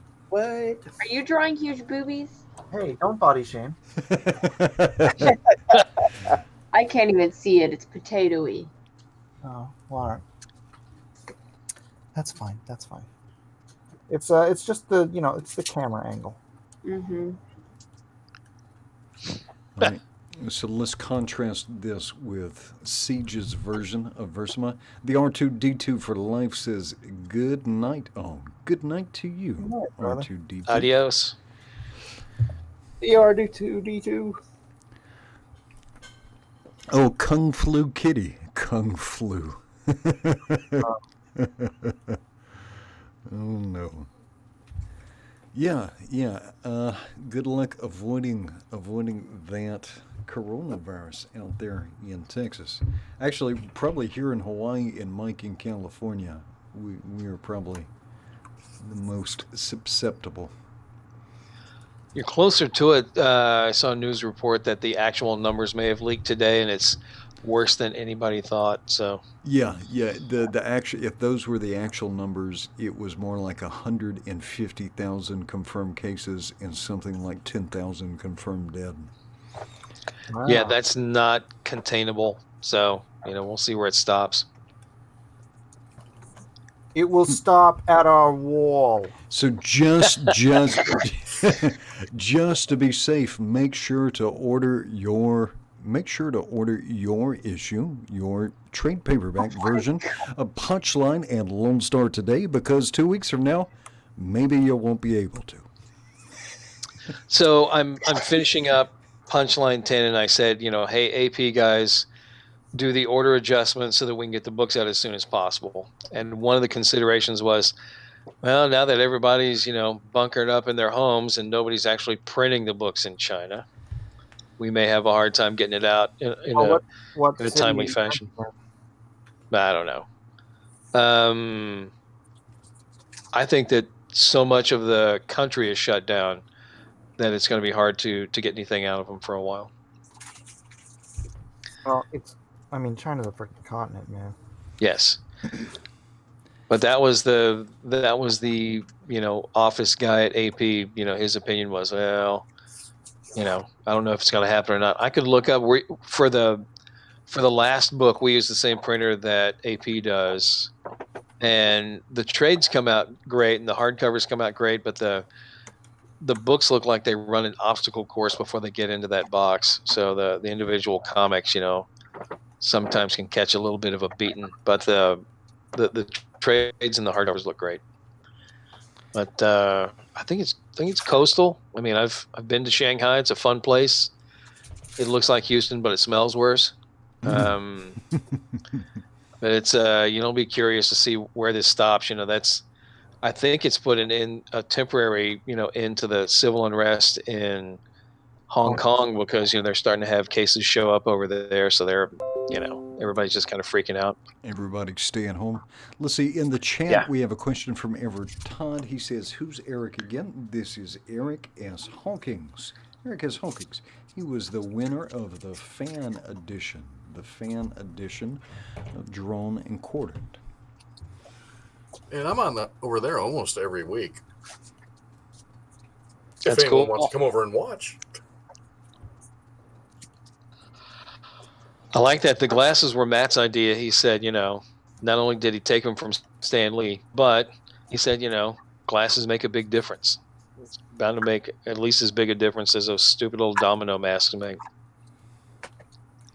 All right, we are already getting some fan art, so I'm going to take a moment here and check in with what our viewers have drawn so far, because it looks like we might have some good stuff. All right, this first piece comes from Zombie Kebab. Ooh, that's awesome. And that is looking good. Zombie Kebab. Oh, that's real good. Yeah. All right, don't forget, Punchline Super Frenemies is on Indiegogo right now. And we can't promise you that it will prevent the coronavirus, but if you do get it, you'll have something to read while you are convalescing. That's cool. All right, this is from Alan Alonso. He is the Howl Comics. This is his work in progress. That's looking real good. All right, Mecha McCheese. Oh no, Versima is being attacked by a Mayor McCheese. This is just kind of like a long-running gag where Mayor McCheese makes an appearance.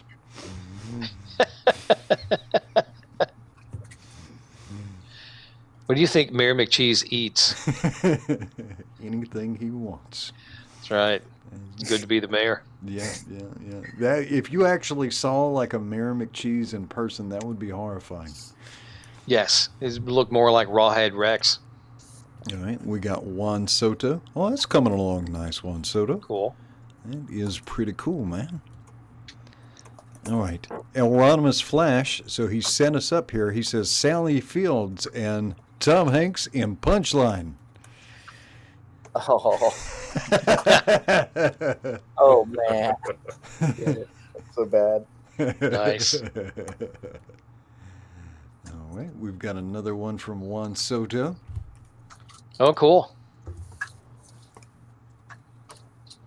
That's the Beetle Girl character. Oh, very cool. Let's see, Jason Gonzalez is showing us his early sketch. Oh, Jason Gonzalez, that is looking good, sir. That's a thick Punchline. Cool. Matt style. Well, she's a little bit more little in the middle, but she's got some booty on her.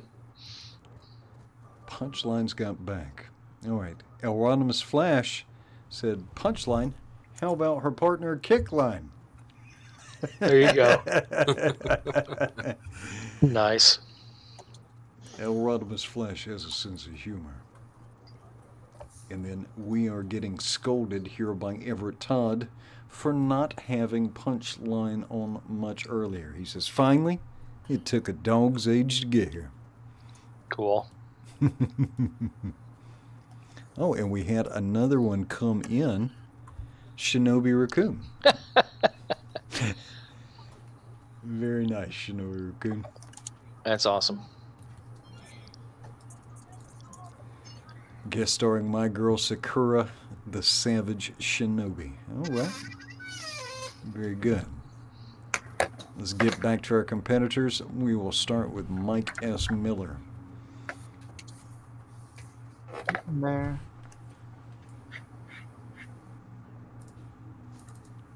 Gotta teach y'all how to use a brush. How big a brush is that? It's a size 4, Raphael. Okay. I can barely handle a 2. Steve Rude, man. Steve Rude walked up to me at a con Phoenix, watched me working with a size 3. And he's like, you're, I don't know. He was saying that like everyone had been suckered into using size 3s and 2s, but the size 4s have the same tip, but they hold a lot more ink. And I guess because it holds more ink, it doesn't dry out as fast. Yeah. So you can work a lot longer. Oh, that's cool. But I'm gonna redip. I'm like, yes, Mr. Rude. I shall start using size 4.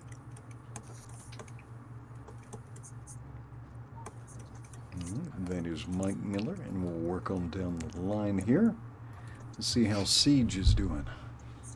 Wah, wah.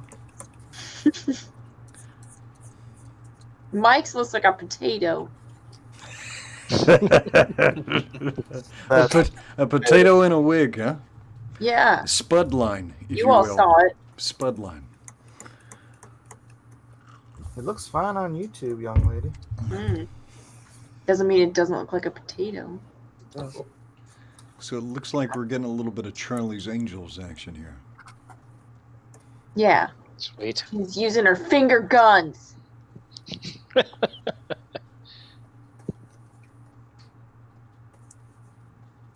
And she's even got 4 fingers and a thumb on each hand. Wow. Mm-hmm.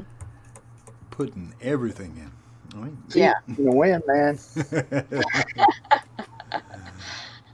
Not 3 fingers, not 6 fingers, but 4 fingers and a thumb. All right, this artist is Siege. Let's see how Eric Scott Hawkins is doing. I'm coming along.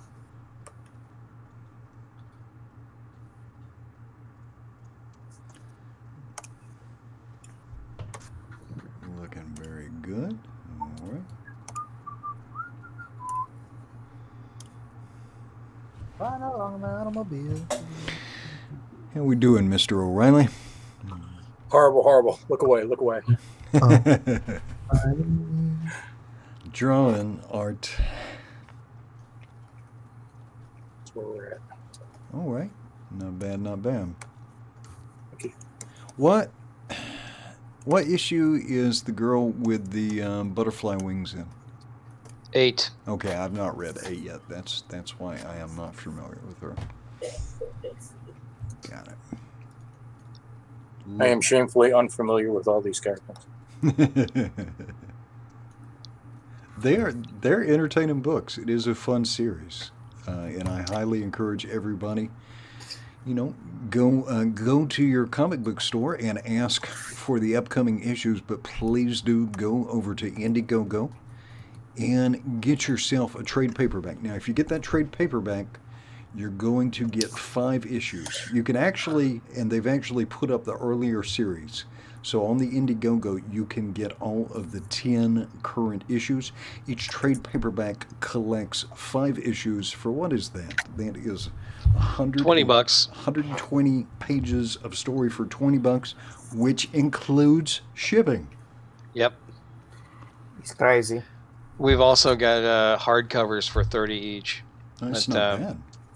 Yeah, in the Punchline series, I try to write things I haven't seen before, and seeing that I've read thousands and thousands and thousands of comics, they tend to be a little bit different. Yeah, it is. It's got its own little takes. It doesn't feel like this is my version of the X-Men. This is my version of the Wildcats. Nope. And they are a fun, entertaining read. All right. Going back down the line. Let's see how Kevin Sharp is doing. Hey now. You still may have to take a picture for us, Kevin, but that is looking pretty sharp. That's why they call him Kevin Sharp. Versus Gridlock. Cool. Me, Gridlock. Oh wait, that's What's the Transformer and Filler. Grandpa? Hopefully Matthew Cusson didn't get the coronavirus. He's dropped out here. oh no. Oh no! Oh no. Cusson better come back. He couldn't handle it. Coward. All right, and let's see what Zachary Bradley's got going on here. Oh wow! Nothing. Zachary Bradley is pulling out the stops. I was serious. In it to win it. What is the time in Texas now, Mr. Wax? It is 10:55 p.m. Yeah, I'm done for the night. Yeah. So I'm gonna have some fun tomorrow because I'm supposed to have lunch with Matt Weldon and Tim Lim and hang out. And I'll get to ask Matt if he's fully rested. So that'll be nice. Make sure that because you guys are supposed to come on tomorrow for the fan edition, right? You should put him on in the fan edition. Hey, let's see how you do with these characters. No, he's supposed to come on tomorrow. Make sure that you really grill him, so he knows that if he misses tomorrow, that he's got everybody just mad at him. If I could make Matt do something, he wouldn't be drawing 3 books right now.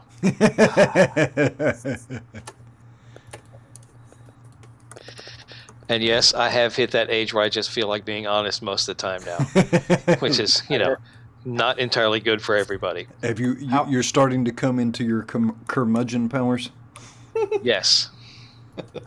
I yell at clouds. If I had a lawn, I'd tell people to get off of it. Every cliche in the book there. Nice. How about telling him that he broke Siege's heart? Oh no! Don't tell him that. Yeah, tell him that. You would feel so bad. Exactly. See, now I want to tell him that because don't tell him that. Yeah. Okay. Tell him. Everett Todd says, "What is Eric's Twitter handle, Edwin?" Eric? ES_Hawkins. That is ES_Hawkins.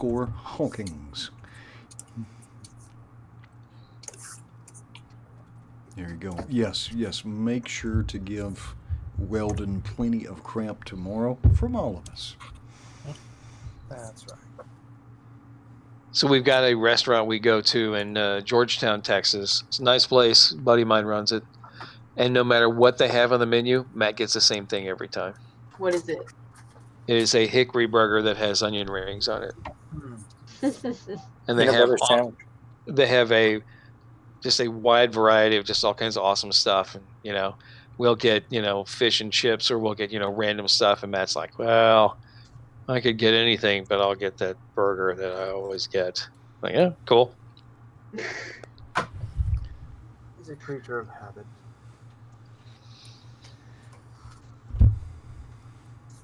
It used to be a habit that he would actually make it on time to this show. He doesn't have that kind of habits. We're getting the skinny on Matt Weldon tonight. I love it. Yeah. I have to admit, though, I lettered a big chunk of the Black Ops book, and Matt's stuff was really fun. Seeing him drawing, angry bunnies and otters and stuff was pretty fun.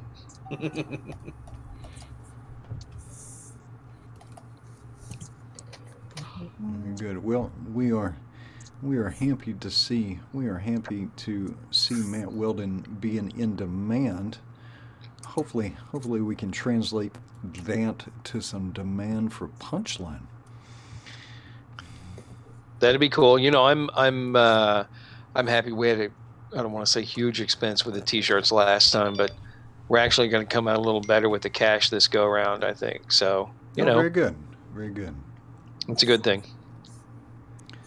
And then hopefully y'all will overprint some books, so you'll have nice stockpile of some of the Punchline material? We did. My plan is to keep them in stock. AP is just about sold out of our first trade paperback, which is nice. I sort of need to go down to one of their weekly meetings and, kind of browbeat them and see if they're going to do a second print run on that first trade, because we don't sell the books that we make through Amazon or eBay or any of that stuff. You either get it from Indiegogo or get it from us at a show. So if people want to, buy that book on Amazon, it has to come from AP. So it'd be nice if they still had some in print. Oh, got it. Have you've got a little bit of a catalog now. Have you thought about putting it on Amazon yourself, or is that just your agreement with AP? No, I don't think I want to compete with AP that way. Got it. I think that we have a better deal with our backers. If you show up and back one of our books, it might be put you off a little bit to find it on Amazon, 2 months later. It's like, well, why did I loan you guys money to go and, jack that stuff up on Amazon? So no, I'm fine with that. For the longest time, I would get the books on Amazon. Yeah. I would get the books from AP, and I've got an Amazon account where I'm a vendor there, and I would just be the only one selling them. Now other people are selling that AP Punchline trade on Amazon, and that's kind of cool. Let's see. Roscoe Davis says, so can I meet these guys at the Bell County Comic Con? Any other cons in Texas? Usually Matt goes to Bell County. Tim Lim goes. Mark Pellegrini. You said you're going to try and go if you can make it work. I think I'm going to go. It's a work thing. I know that the next couple of shows I've got coming up I'm doing the Round Rock School Library show on the 15th of February, and then there's a show in Arkansas, in Central Arkansas. I think it's called Cent Arcon, and that's sometime in middle of April. That's all I've got planned out for the rest of the year. And I'll run into those guys that put on the rest of the shows in the neighborhood and say, hey, we feel like doing shows this year. Okay, how about a free table? Okay, in that case, I'll do it. Very So good. probably yes on the Bell County show. Very good. And I've heard Bell County is a relatively fun show, as shows go. It's fun. It's held in an expo center / arena, so it's kind of constricted inside of a big cement donut, right? So it can only get so big. So I think that's going to give them problems going forward, because if you need more space, it's not like you can knock down a partition and have more space there, because there are no partitions in donuts. But it's a fun show, and I'll hang out with buddies of mine that come in at random there. I think I hung out with Lucas, John Lucas, for a little bit, and they go out of their way to get pretty good guests now. Yeah, I'm almost thinking about coming out this year, because I really feel compelled to give Weldon a swirly. Good. Come on.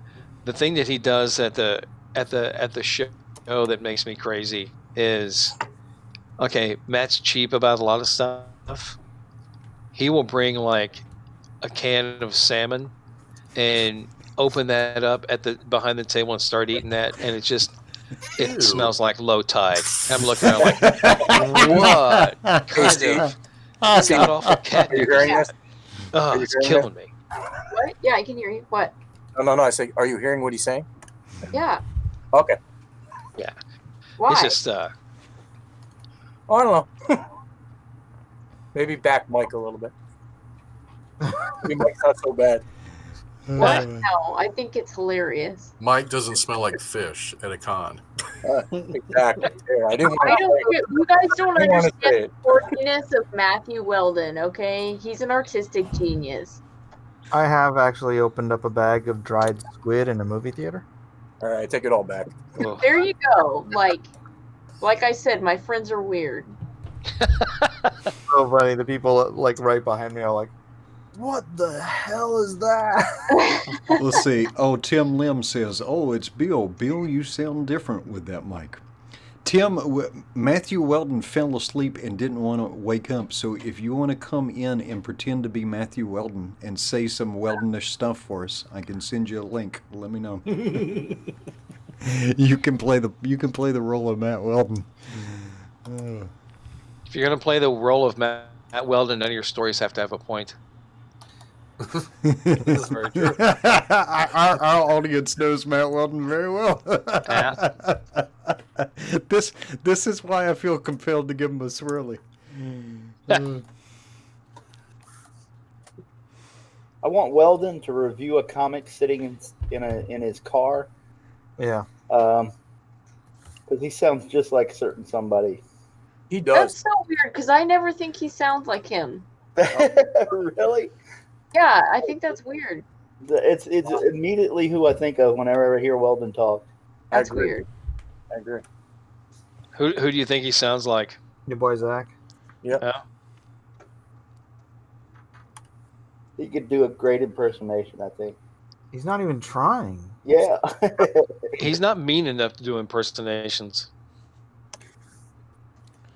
All right, Tim, you are way too nice. You're way too nice. Tim says, "Aha, he needs his beauty sleep since we're meeting tomorrow for lunch. I cannot pretend to be Matthew Senpai. He teaches me so much." Thank you, Tim. I support that. Trash.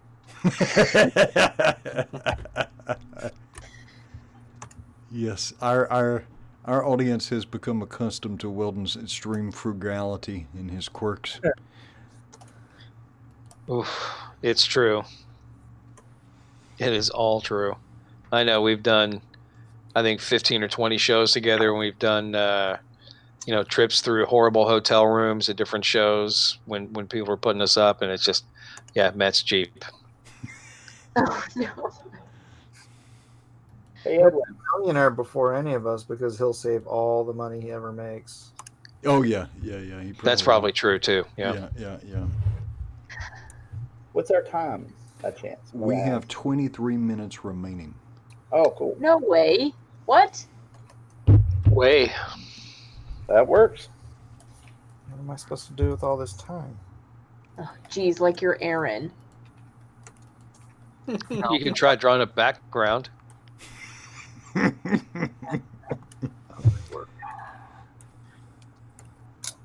Just a thought. I can't do a 23-minute background. It wouldn't be You worth could try drawing something better. Dang. So rude. She comes into my house with this crap. Mm-hmm. Hit me right in the baby maker. Well, man, I hope Carson is okay. Yeah, I hadn't came back. Oh no, where did he go? He just dropped, so I'm guessing he might be having some internet-related problems. He's pretty mellow. I hope he really wasn't psyched out or mad about his. Well, he started it 3 times, Oh man. right? Yeah. A couple of times. Come back, Matt. It became a no Matt show. Oh. Yeah, Mats are banned. we're matless. Guys, those who are new, I have new art prints up available on the Lone Star campaign of all 9 different covers. So if you want covers, you want an art print signed by me, you can get all 9 of them, or any of the 9 of them. It's $25. It comes in a hard plastic top loader, so you can either display it in that or it's just a protective case. So they'll be signed art prints, $25. Get as many as you want. Get all 9 of them. What the heck? Oh, I should have made a tier for all 9 of them. Whatever. Captain Hilt says, Mike, in honor of the peanut butter boy, everyone should draw a house plant for the last 15 minutes. That's what I could do. We are mat locked. Bum, bum, bum. Andy Griffith puns. I love it. All right, we've got 21 minutes. Mike, I need to step away for one more moment, so I'm going to put the cameras on free rotate. We've been looking at yours. Oh, have we? Have we now? Good night. Love you. So, Bill, honest question. Who do you like best and why is it mine? Oh my god. He meant to say, why isn't it his? Bill. Mhm. Tell I us, haven't Bill. decided Yeah, yet. just put Bill on the spot there. Yeah. No, I haven't decided yet. I don't think you understood the question. We understood it perfectly, Mike. There's a lot I don't understand. Let's not list it now. Yeah, I like the inventiveness and the spirit behind most of them. That's not what we want to hear. I was trying to channel my inner Weldon. I was looking for a coupon while I was doing it, so it's hard. It didn't really translate online.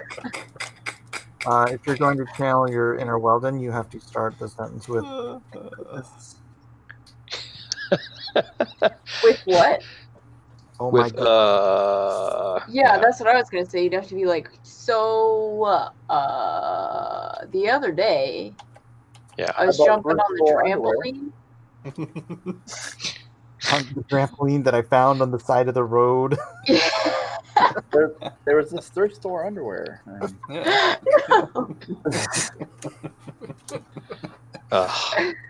I love him so much. Dude, He's it's funny. real. He's a funny guy. Why are we talking about him like he died? I love him so much. We're celebrating his life. We're not. Why do you guys have to be like this? Well, he is in a peanut butter coma, so No, you so never. this- Oh, I'm sorry. I'm sorry. No, this is true, Kevin. No. Kevin. I didn't know comas had flavors. That actually sounds kind of cool. Do you not understand the peanut butter thing? You mean like it's one of those things he can't stop eating because he's 12? Yeah. Yes. All right. No, I get it. The guy wears shorts year round. I get the 12-year-old thing. Oh my gosh, that's right. Oh no. Instead of celebrating Punchline, we are now roasting Matt. Well, he didn't show up, so Yeah. If he wants He to know we're should've showed making up fun for of his him, own show. he'll have to roll the tape.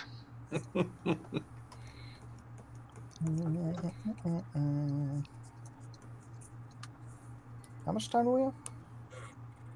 Enough. Something less than 2 hours.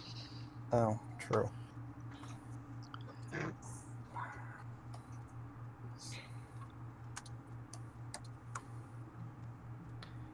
Just gonna have her flying through a wall.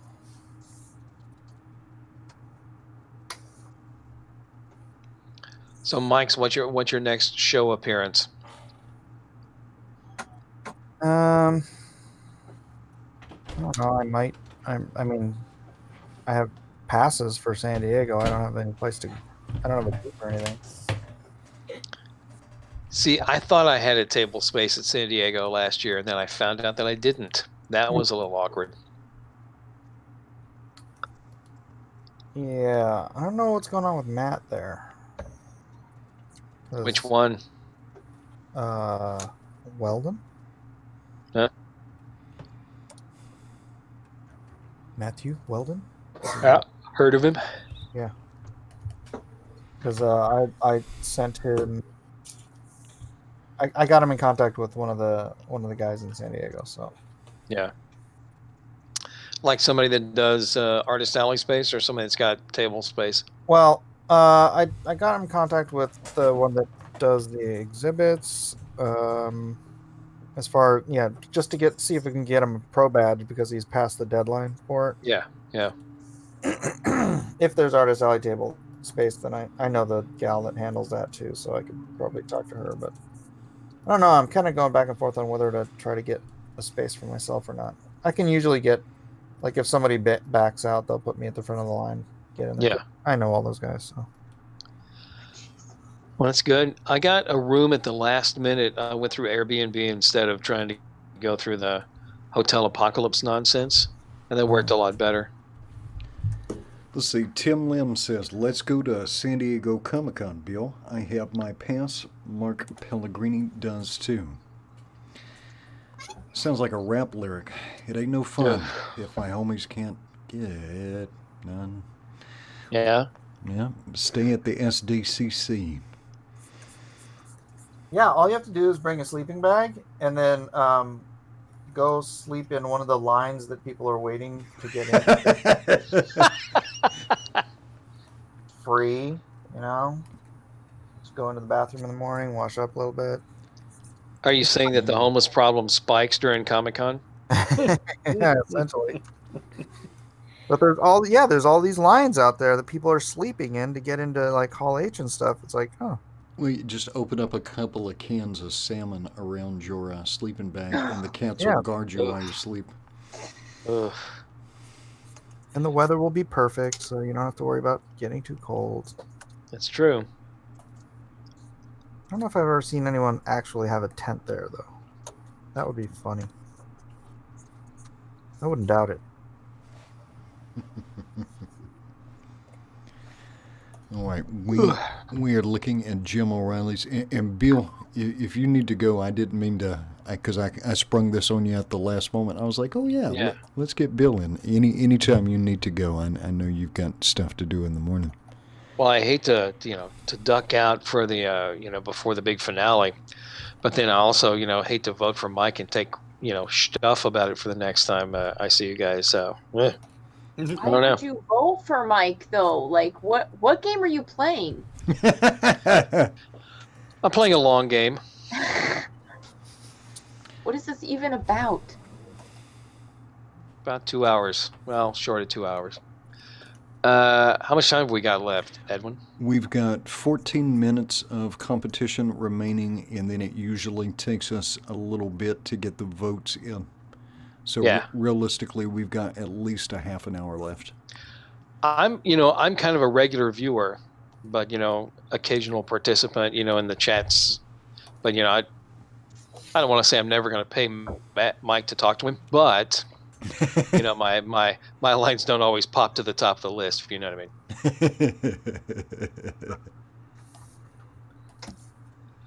Let's see. All right, going back down the line, I'm going to start with Zach Bradley's because we're getting to the point where everybody should just be polishing this up because it's actually only 12 minutes remaining. All right, so this is Zach Bradley.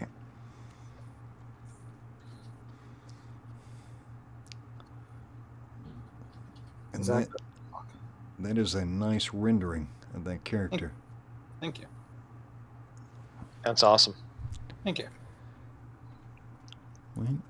Mr. Kevin Sharp. Mr. Kevin Sharp and Kevin, definitely make sure to either get a scan or a photograph for us.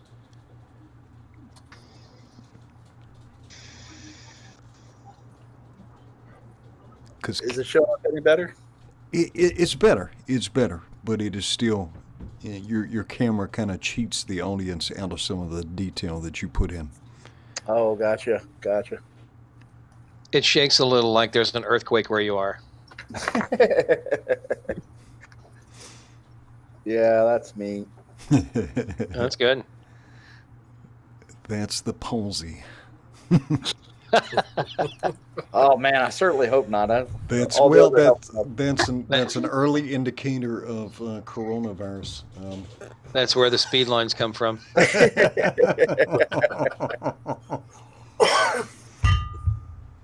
All right, again, that is Kevin Sharp.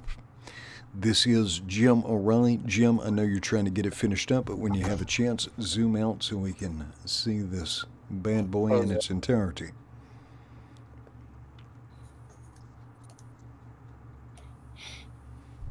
Hey, Edwin, I'll send that to you in the Twitter green room. Okay, that's cool. Very good. Andy Hayes says, where's the poll link? We are about 10 minutes away from putting the poll in. That could be taken off. Yeah. That was a very Matthew Weldon thing. All right, and this is Eric Scott Hawkins. Hey. Cool. Thank you. Donkey Box 15, not to be confused with Donkey Box 14, says, tough vote tonight. It's easy if you just vote for me. Sorry, I didn't mean to make it so tough on Mike. Oh, O'Reilly. What'd you say? Vote, vote, vote. Oh, right. There you go. What have I done? All right, now we're looking at sieges. It looks like someone has posted some art to the Facebook group, so I will bring that over to Twitter. Hey, that's pretty good. Well done. Oh, nice. Nice, Cameron Yazzie. All right, that's good. That's funny. Someone else with a sense of humor. Love it. Good. I think people take comics way too seriously. It should be fun. Yeah. Yeah, Mike. Mm-hmm. Well, you know, this is my livelihood. So.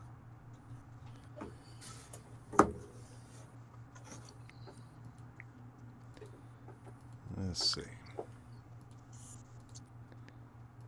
That's just something that irritated me on Twitter today. Somebody saying it's like, oh, well, he's a professional, not like he's not an artist, and then put professional in quotes. Like, What? no artist isn't a actual professional, and I'm like, no, to you this is freaking. To a fan, it's something fun. To me, it's my mortgage and, you know, food for my children and the electricity bill. It's like, this is a profession. I just happen to have fun doing it. That's not like, just because I'm not sitting in front of a computer typing in code doesn't make me less of a professional. I don't think you're allowed to tell people that they have to learn to code anymore. I think that's a racist term now. It sounds like somebody's microphone is... We're all racist. Has got a loose connection. By the way, if you have not joined our Facebook group yet, please do so. There's very little nonsense there, except for the fun nonsense. We screen the riffraff at the door. We actually had to make an exception for Mike to join his own group. I was about to say, is that where Matt is? He's out in the yard with the rest of the carnies. The hooligans. Josh Graydon says, learn to code, Mike. Yeah. What I said. Learn to code.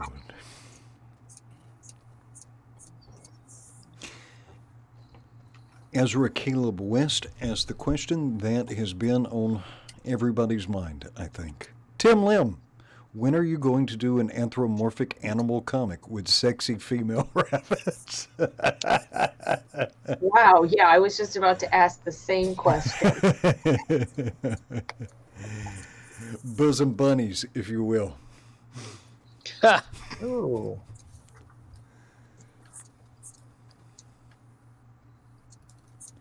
All right, we've been looking at Mike Miller and competitors. We've got about 6 minutes remaining. I'm going to go down the line again. Zachary Bradley is said, I'm done. I'm done tinkering with this. I'm going to color some stuff. I'm coloring? Big colors? What? I saw some sort of panoramic scene with a dragon. Tim Lim says, I ain't a furry, guys. Well, not yet. Not yet.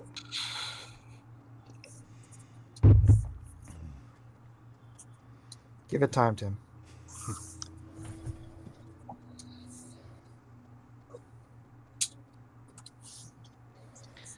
All right. Kevin Sharp. Rhaegar Targaryen says degeneracy. Yes, indeed, sir. Yes, indeed. And the pic was sent to you, Edwin. Okay, dokie. I will get over on Twitter and put that in the big thread. Oh yeah, it's looking good. Mostly done. Is this the final version? Pretty much. Okay. I probably won't be able to alter it any more than I have here. Looks awesome. Oh, thank you. Thank you, Bill. Yeah, you're welcome. It's true. Strength.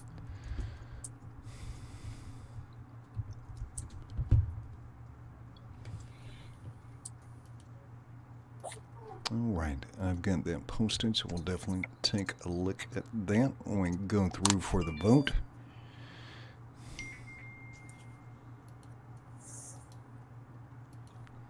Yeah, cool. Get that lined up. My phone's dinging. Is that Matt saying, "Oh man, I"? Ha. That means no. This is Jim O'Reilly. Competitors were down to 4 minutes.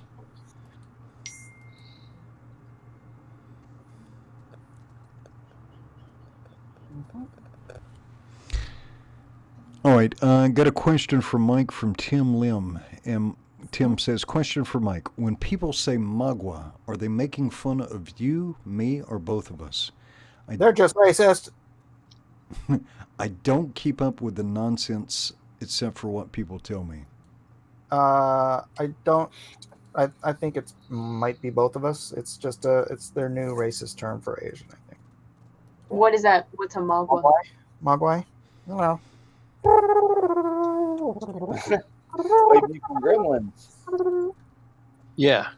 I was trying to remember where the hell that came from. Yeah. loves Billy. Sorry. Heck. But why would that be? I don't know. Because of the little Chinese man that was selling the Mogwai. You buy Mogwai. Oh. And they really got to try a little harder. Yeah, they really do.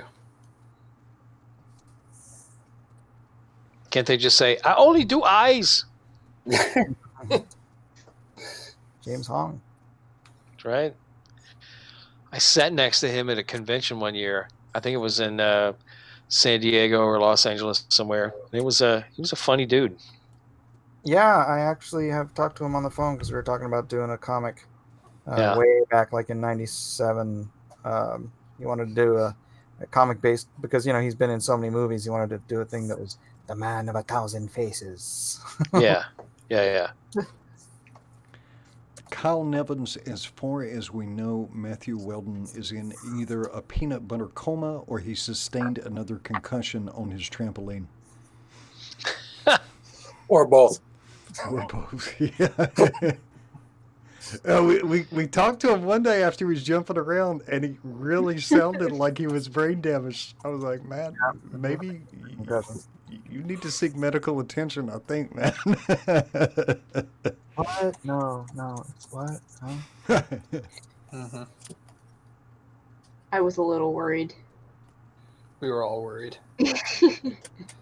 All right, Victor has a different theory on Mogwai. He says it has to do with Edwin ears because I've got ears like coffee cup handles.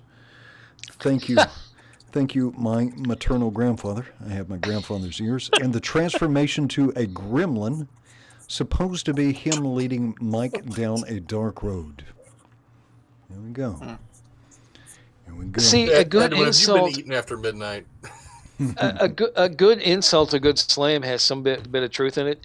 You don't have to have this ridiculous amount of breadcrumbs to figure out. It's like, is that complimentary? Is that making fun of me? Big ears, No, make good insults. Nail that shot. They're not that bright. Yeah. Well, I am bad company, and I can't deny. Bad company till the day Sweet. I die.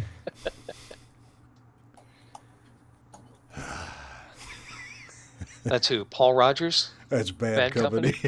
Yeah. Rebel souls. Deserters, we've been called. Choose a gun and threw away the song. Oh, Then it was butchered by a 5-finger death punch, but I won't get into that. Leave the gun. Take the cannoli. All right, competitors, you've got 1 minute remaining. Wrap it up.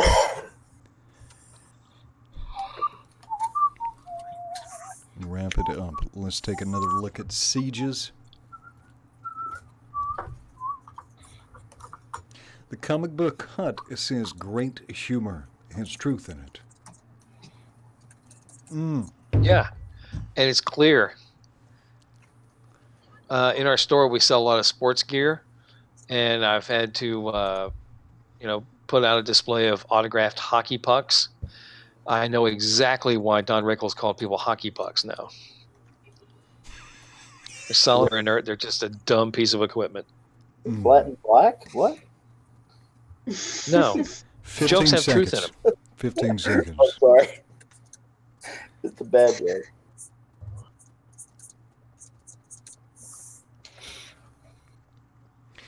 Right, and Jeff Punt says Edwin is having a rock and roll fantasy. Yes, indeed. Yeah, but eventually we got to be moving on. You're most of the way there. You've already got that radio voice, right? Yeah. All right. 10, 9, 8, 7, 6, 5, 4, 3, 2, 1. Mike? Yeah. Don't you know you're a shooting star? And all the fans will love you just as long. For $5 of that wonderful, wonderful Australian currency, Risey Lee says, Mogwai is love. We're going in crazy circles here. All right, competitors, you are done. You are done. Jiminy Cricket, sir, can you put that poll into the straw poll into the chat, please? And don't forget, I have these wonderful full color 11 by 17 art prints that will be signed and packaged in a hard plastic top loader on my Indiegogo now for all 9 covers of Lone Star.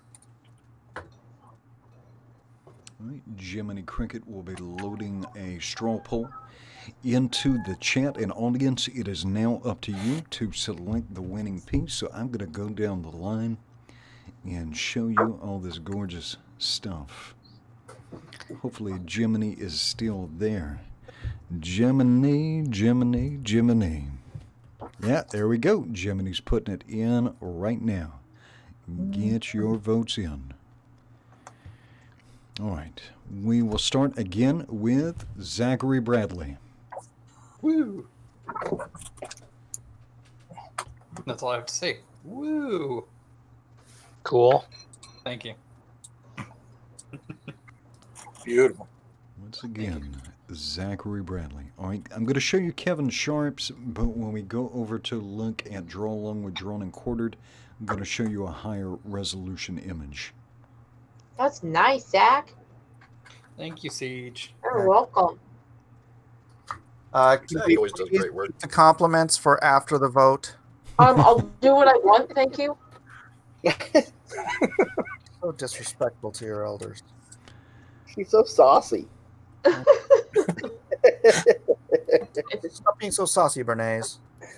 Oh, Lord. Bernays. All right.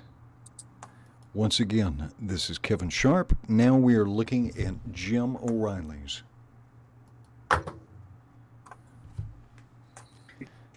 Wow, Kevin's was really blurry. That's terrible. What? It was really blurry. Yeah, My yeah. photograph is? Yeah, we gotta get your camera fixed before you launch your book, man. Gotta. It's so weird because on my stream it was fine and it actually looked really good. I think it might be this countertop. I think your camera has the coronavirus. Bring it on the counter. All right, this is Jim O'Reilly, and this drawing obviously does not have the coronavirus. Looks nice. Thank you. I see you fixed her design flaw as well. Which one's that? Yes, I did. Pump it up. All right, here we go. We're looking at Eric Scott Hawkins. Hey there, everybody.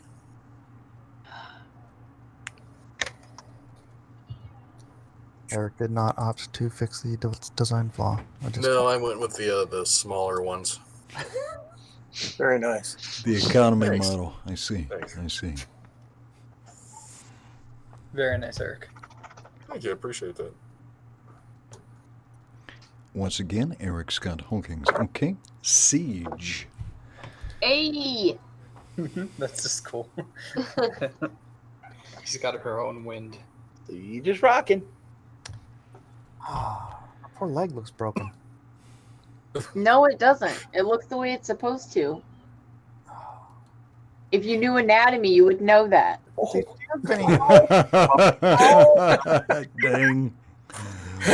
Oof. was Mama harsh. said I knock just you meant it. out. I'm gonna knock you out. All right. It's all right. She'll get better. Very nice, Siege. Thank you. You're welcome. Oh, you guys Good. don't follow the rules at all. All right. A Now, vote for me is a vote against Mike, and that's what everyone should want. That's accurate. all right. Now we're looking at Mike S. Miller. Winner, winner, chicken dinner. Can't even see it. Looks like a potato. Oh, that's nice, Mike. Whoa, those are big. The rocks? I know. I just thought it would seem more intimidating. Oh my god. I like big blocks, and I can't deny. I cannot lie. The Owen brothers. All right. All right. While our audience is determining who they want to vote for. Well, get Kevin, a good picture of Kevin's up there first. Yeah, we're gonna do that first. I appreciate it. Thank you. Yep. Yeah, Kevin's camera is not communicating the quality of his artwork. All right, so let's take a look at this. Let's see. Let me pull up Kevin's first. Let's see, Kevin. Where did we put you? Go to notifications. I don't think it'll. I think it was in the green room on the drawing quarter. Yeah, well, you figure that out. If you're here and you have not already, please don't forget to hit that subscribe button. We like subscribers here. All right, this is Kevin Sharp's piece. Looks awesome. And there we go. That's better. Well, Now we can see it. Kevin made some corrections to some of the design flaws himself. Ooh, that looks good, Wow. Kev. Mm-hmm. Very nice. Honored, Siege. Thank you. You're welcome. This will color up nicely, actually. Mm-hmm. Mm. Oh my goodness. Look at her legs. Coming from the guy who's like, I can't draw women. I know. Shut up. Yeah, what was that about? I think he tricked us. There's a certain Uh-huh. type of naturalism to like people like Adam Hughes or Weldon that I really dig, and I can't get that. I don't even know what you're talking about. Kevin, you don't have You're not to. using terrible enough tools. All right. Bill, would you mind helping us also select the pros pick for Draw Along with Drawn and Quartered? Is that all right if I ask you to? Sure. All right. So I decided, I've been here this long. I'll go ahead and, write it straight into the ground. I'll be here the whole time. That'll good. show up 2 minutes before we end. all right. So this is Draw Along with Drawn and Quartered. So let's take a look at these pieces. This first one comes from the Facebook group. Cameron from the Facebook group. And if we have any Incredibles fans, you should see the reference. That's cute. That's funny. All right, Cameron, well done. This comes from Zombie Kebab. Zombie Kebab. Right on. Great looking piece. Nice. All right, the Hal Comics. I think this is his final. Oh, very nice. That's cool. Puts the punch in Punchline. The Hal Comics. Alan Alonso. All right, Drawn and Quartered account. Nice. Cool. Wow. Nice. I like that. So far. D&Q account is one of our regulars, and he has He has some of the cleanest line work, always. Mm-hmm. And once you see it, you'll always be able to recognize his artwork. All right, Juan Soto. Nice job, Juan Soto. The shadow on the face makes her look kind of ominous. I like it. All right, this is Joe Maroney. Joe Maroney says, Finish went through all this effort to learn a new character and Weldon doesn't show up? Well, ain't that a kick in the head? There's that. Weldon, you are the worst. Joe Maroney, brother, you have leveled up. That is a great piece. That is nice. I pay attention to all our artists who draw along with us every week, and I have seen Joe Maroney grow as an artist over the past year. Very well done, sir. All right, another one from Juan Soto. And what was his character? That's a character called Beetle Girl. I borrowed her from another creator, and split the cash we made on the book. So, yeah, I like the concept of found art. Very cool. All right, One Doomed Rabbit. Oh, that's a cool take. Nice. Nice anime style. Yeah, that is a cool take. One Doomed Rabbit. All right, Claudio Zamorano. Gave us a little red. We'll take it. Nice. All right, Michael Fulcher. Let's see what we got here. Oh, looking good, Michael Fulcher. Very nice. Very, very nice. El Rodimus Flash. El Rodimus Flash has a great sense of humor. Alas, poor Matty. I knew him well.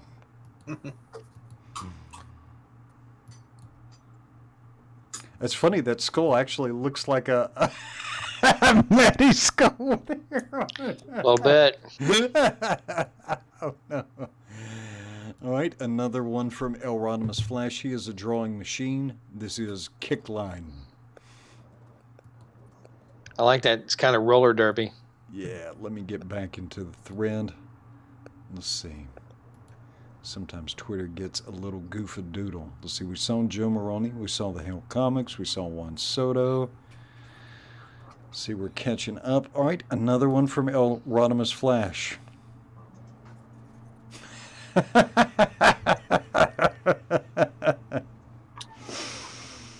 Another fantastic mockery of Matthew Weldon. But look at Mike Miller. Look at Evil Mike in the corner. You're not showing it. Yeah, I'm not seeing it. Oh, interesting. You're still on Kickline. Yeah, Interesting. it froze up there. Why is it misbehaving? Okay. All right. Here we go. Oh,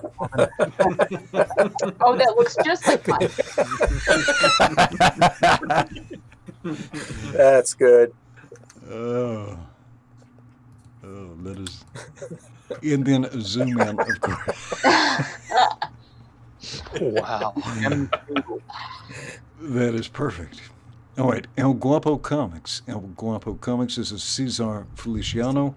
He had the Chungo graphic novel. It's really nice. Very nice. El Guapo Comics. Nice. All right, this is Juan Soto.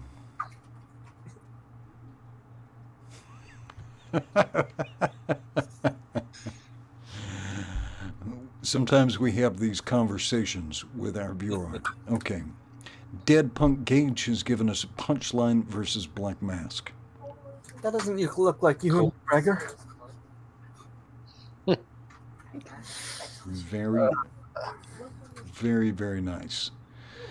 All right. El Rodimus Flash gave us Tom Hanks is Punchline, which is moderately horrifying.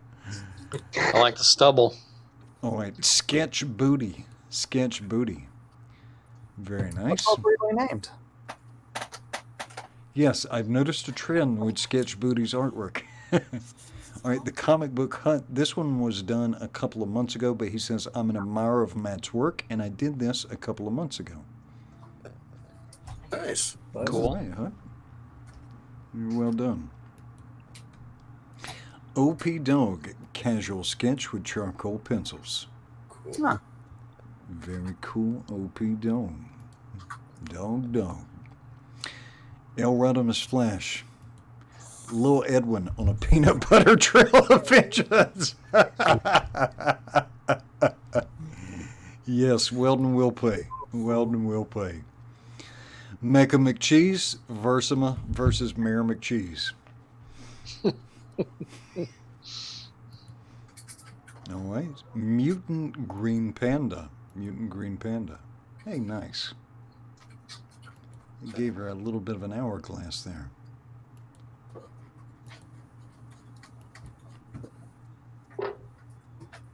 All right, let's see. Jason Gonzalez, I think we saw this. I just want to make sure we're not missing any. This is Hiroshi Paradox. Oh, that's a fun style, Hiroshi Paradox. Yeah, It is a fun style. All right, the Shinobi Raccoon paired up Versima with his own character. The Shinobi Raccoon. All right, let me check my notifications and make sure I haven't missed anybody's art. If I have missed your artwork, please let me know in the chat because I want to share out everybody's stuff. Let's see, I think we got everybody. I'm just doing one more check, though. Just doing one more check. I think we got everybody. Let me check chat real quick. Chat, have I missed anybody? Mark Bergot says you're missing mine. All right, let me go back and check.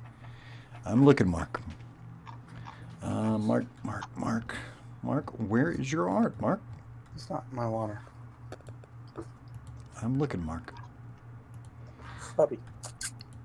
Sometimes these Twitter threads get weird and it'll hide some of the drawings. Let's see. Zombie. Mark, I am looking, brother. Mark. Oh yeah, it's a hidden one. Go down to notifications. We'll go to Mark. Mark, where is your media? Let's see. Tweets and replies. Mark, I see a lot of retweets, but I don't see your own, sir. Mark. I'm looking. Oh, for some reason, it's hiding it. That's weird. This is Mark. Maybe it's a little dirty. No, it's nice. It's nice. It's a nice, clean line work. Cool. Very cool. All right, competitors. We need to pick a fan winner. So I will start. I'll start with our guest of honor, Bill Williams. Oh, that's me. Yeah. I like the manga version of that crazy Rose Vera character by Doomed Rabbit. Okay, let's see. Let me get some notes going here. So Is that what I'm supposed to say? Yeah, that's good. One Doomed Okay. Rabbit. One Doomed Rabbit. Yeah, that was a nice piece. One Doomed Rabbit. Mr. Miller. I'm really torn between D&Q and the Doomed Rabbit. So you know what I'm going to do? I'm going to say heads, Doomed Rabbit, tails, D&Q, and I'm gonna go ahead and flip a coin here. Oh, it's like the Iowa caucus. Exactly. Vote Bernie.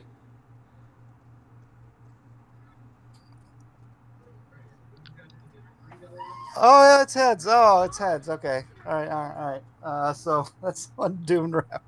One Doomed Rabbit. All right. Sweet. Yeah, I like that. Yeah, that was a cool take. Let's see. Siege, who would you like to vote for tonight? D&Q. D&Q account. All right. Let's see. Jim O'Reilly. Oh man, that's just tough because it's definitely between Rabbit and DQ. Wow. I'm gonna go with Rabbit because it's really unique. I like that. All right. But D&Q is definitely up there too. Let's see. Kevin Sharp. Yes. This was a really tough one. It's for me. It whittled down to D&Q account and Zombie Kebab. I'm gonna give the edge to Zombie Kebab, even though it's really a tie for me. But Zombie Kebab is my vote. All right. Zombie Kebab against Kevin Sharp's vote. And let's see where we're at. I don't think I've gotten a vote from Eric Scott Hawkins. There's so many good ones, but actually, I'm going to vote for El Guapo. I really liked the face on that one so much. Oh yeah. Let's see. Let's pull that one up real quick. Let's see. That one came in towards the end. El Guapo. It had a nice silhouette on it too. El Guapo. Yeah, here's the one you were talking about. Mm-hmm. All right, Eric. Captured Matt's technique with the hair too. Yeah, El Guapo. All right. Zach Bradley. I'm going to have to go with One Doom Rabbit. All right. Zach is One Doomed Rabbit. All right. And have I... let me pull the panel back open. See, we lost Matt Cosson. Let's see. I believe that is all our votes. Did I miss asking anybody for a vote? I don't think I did. All right. So that means tonight, Drawn and Quartered account had a strong piece. Zombie Kebab had a great piece. El Guapo had a great piece. Let's see. Alan Alonso, the How Comics, fantastic one also. The winner tonight, though, is One Doomed Rabbit. One Doomed Rabbit, you are the pros pick.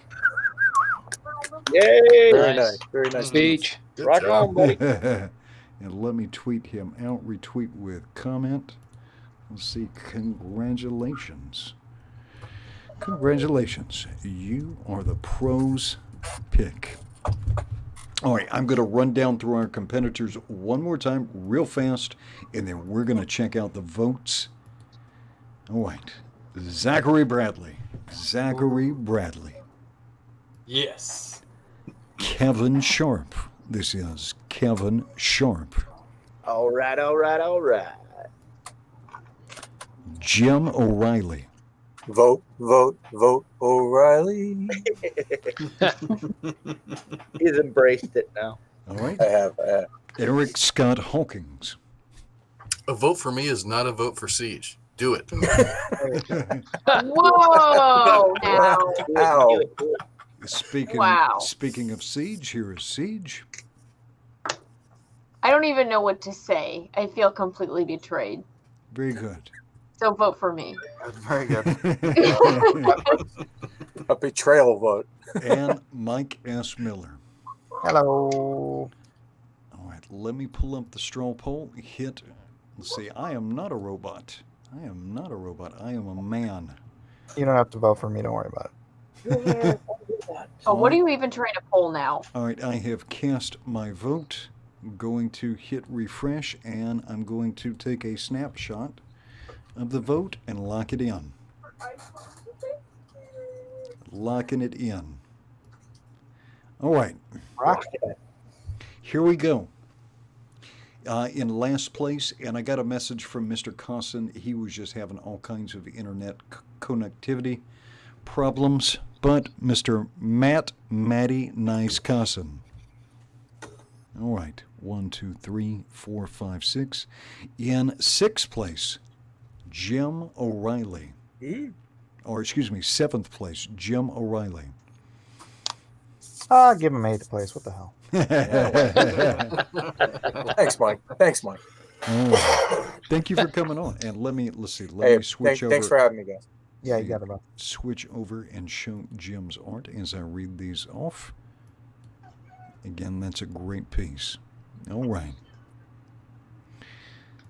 right. Next, Mr. Zachary Bradley.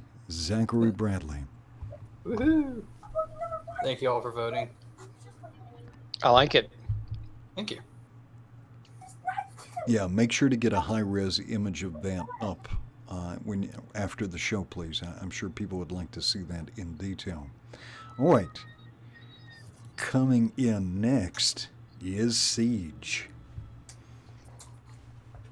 Thanks, everybody. Speech. Hey, Siege.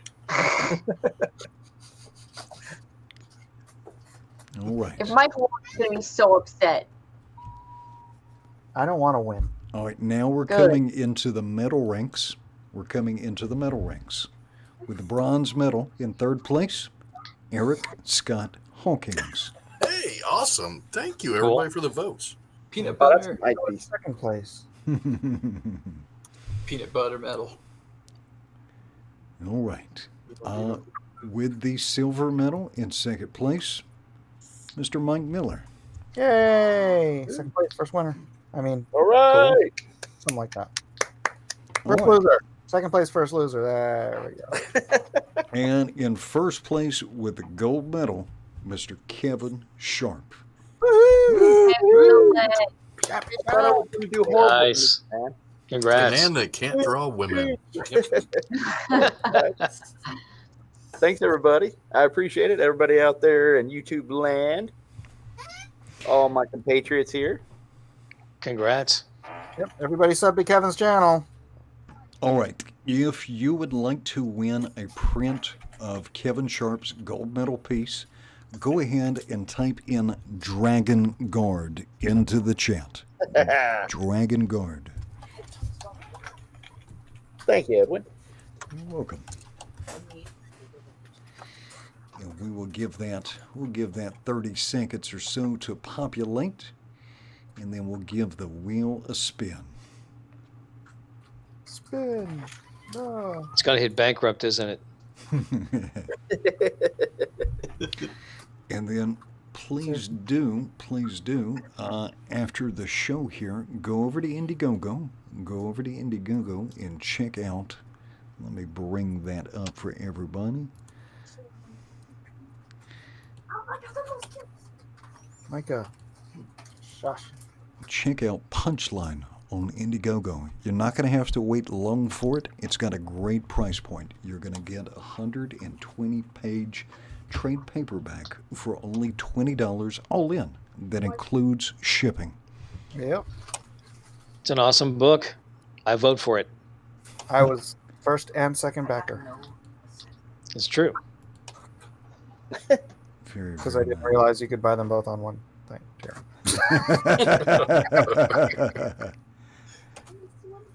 All right, let me give the wheel a spin, and we'll put it back on Kevin's. I'm sure we've got plenty of Dragon Guards now. All right, giving the wheel a spin. Who will be the winner tonight? And the winner is Zach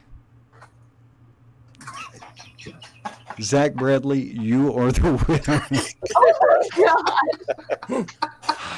Oh my Oh.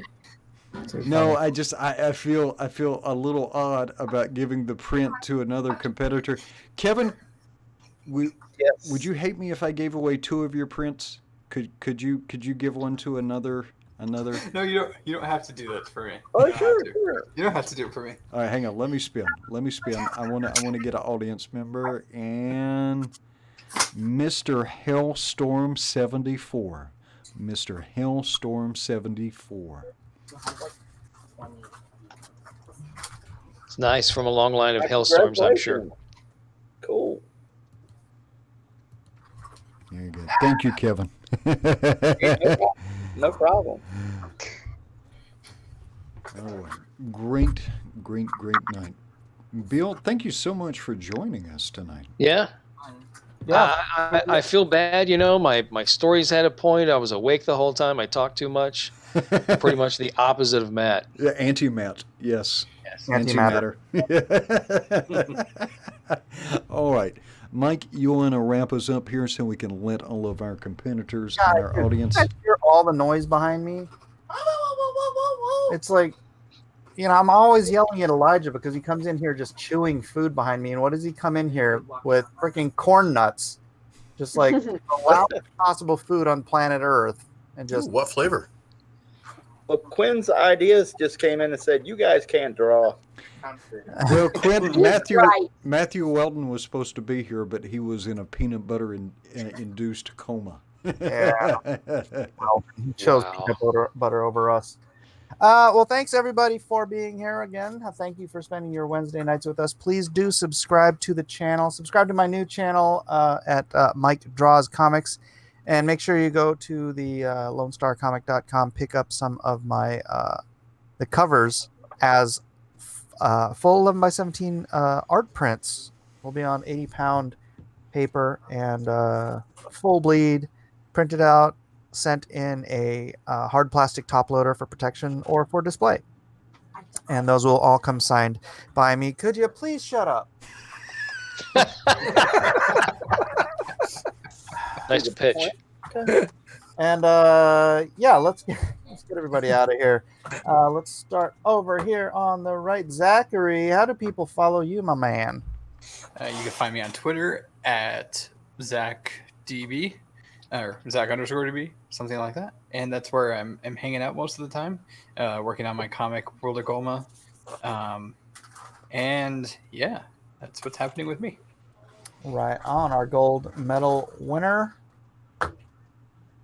Kevin. Oh yes, KevHulk73 on Twitter, KevHulk73 on Instagram, and check me out on Indiegogo. I have the pre-launch page for Dragon Guard, and come on over there, get on the mailing list, and I'll get you 10% off a copy of the book, and possibly we're gonna try to nail down a print for early VIPs.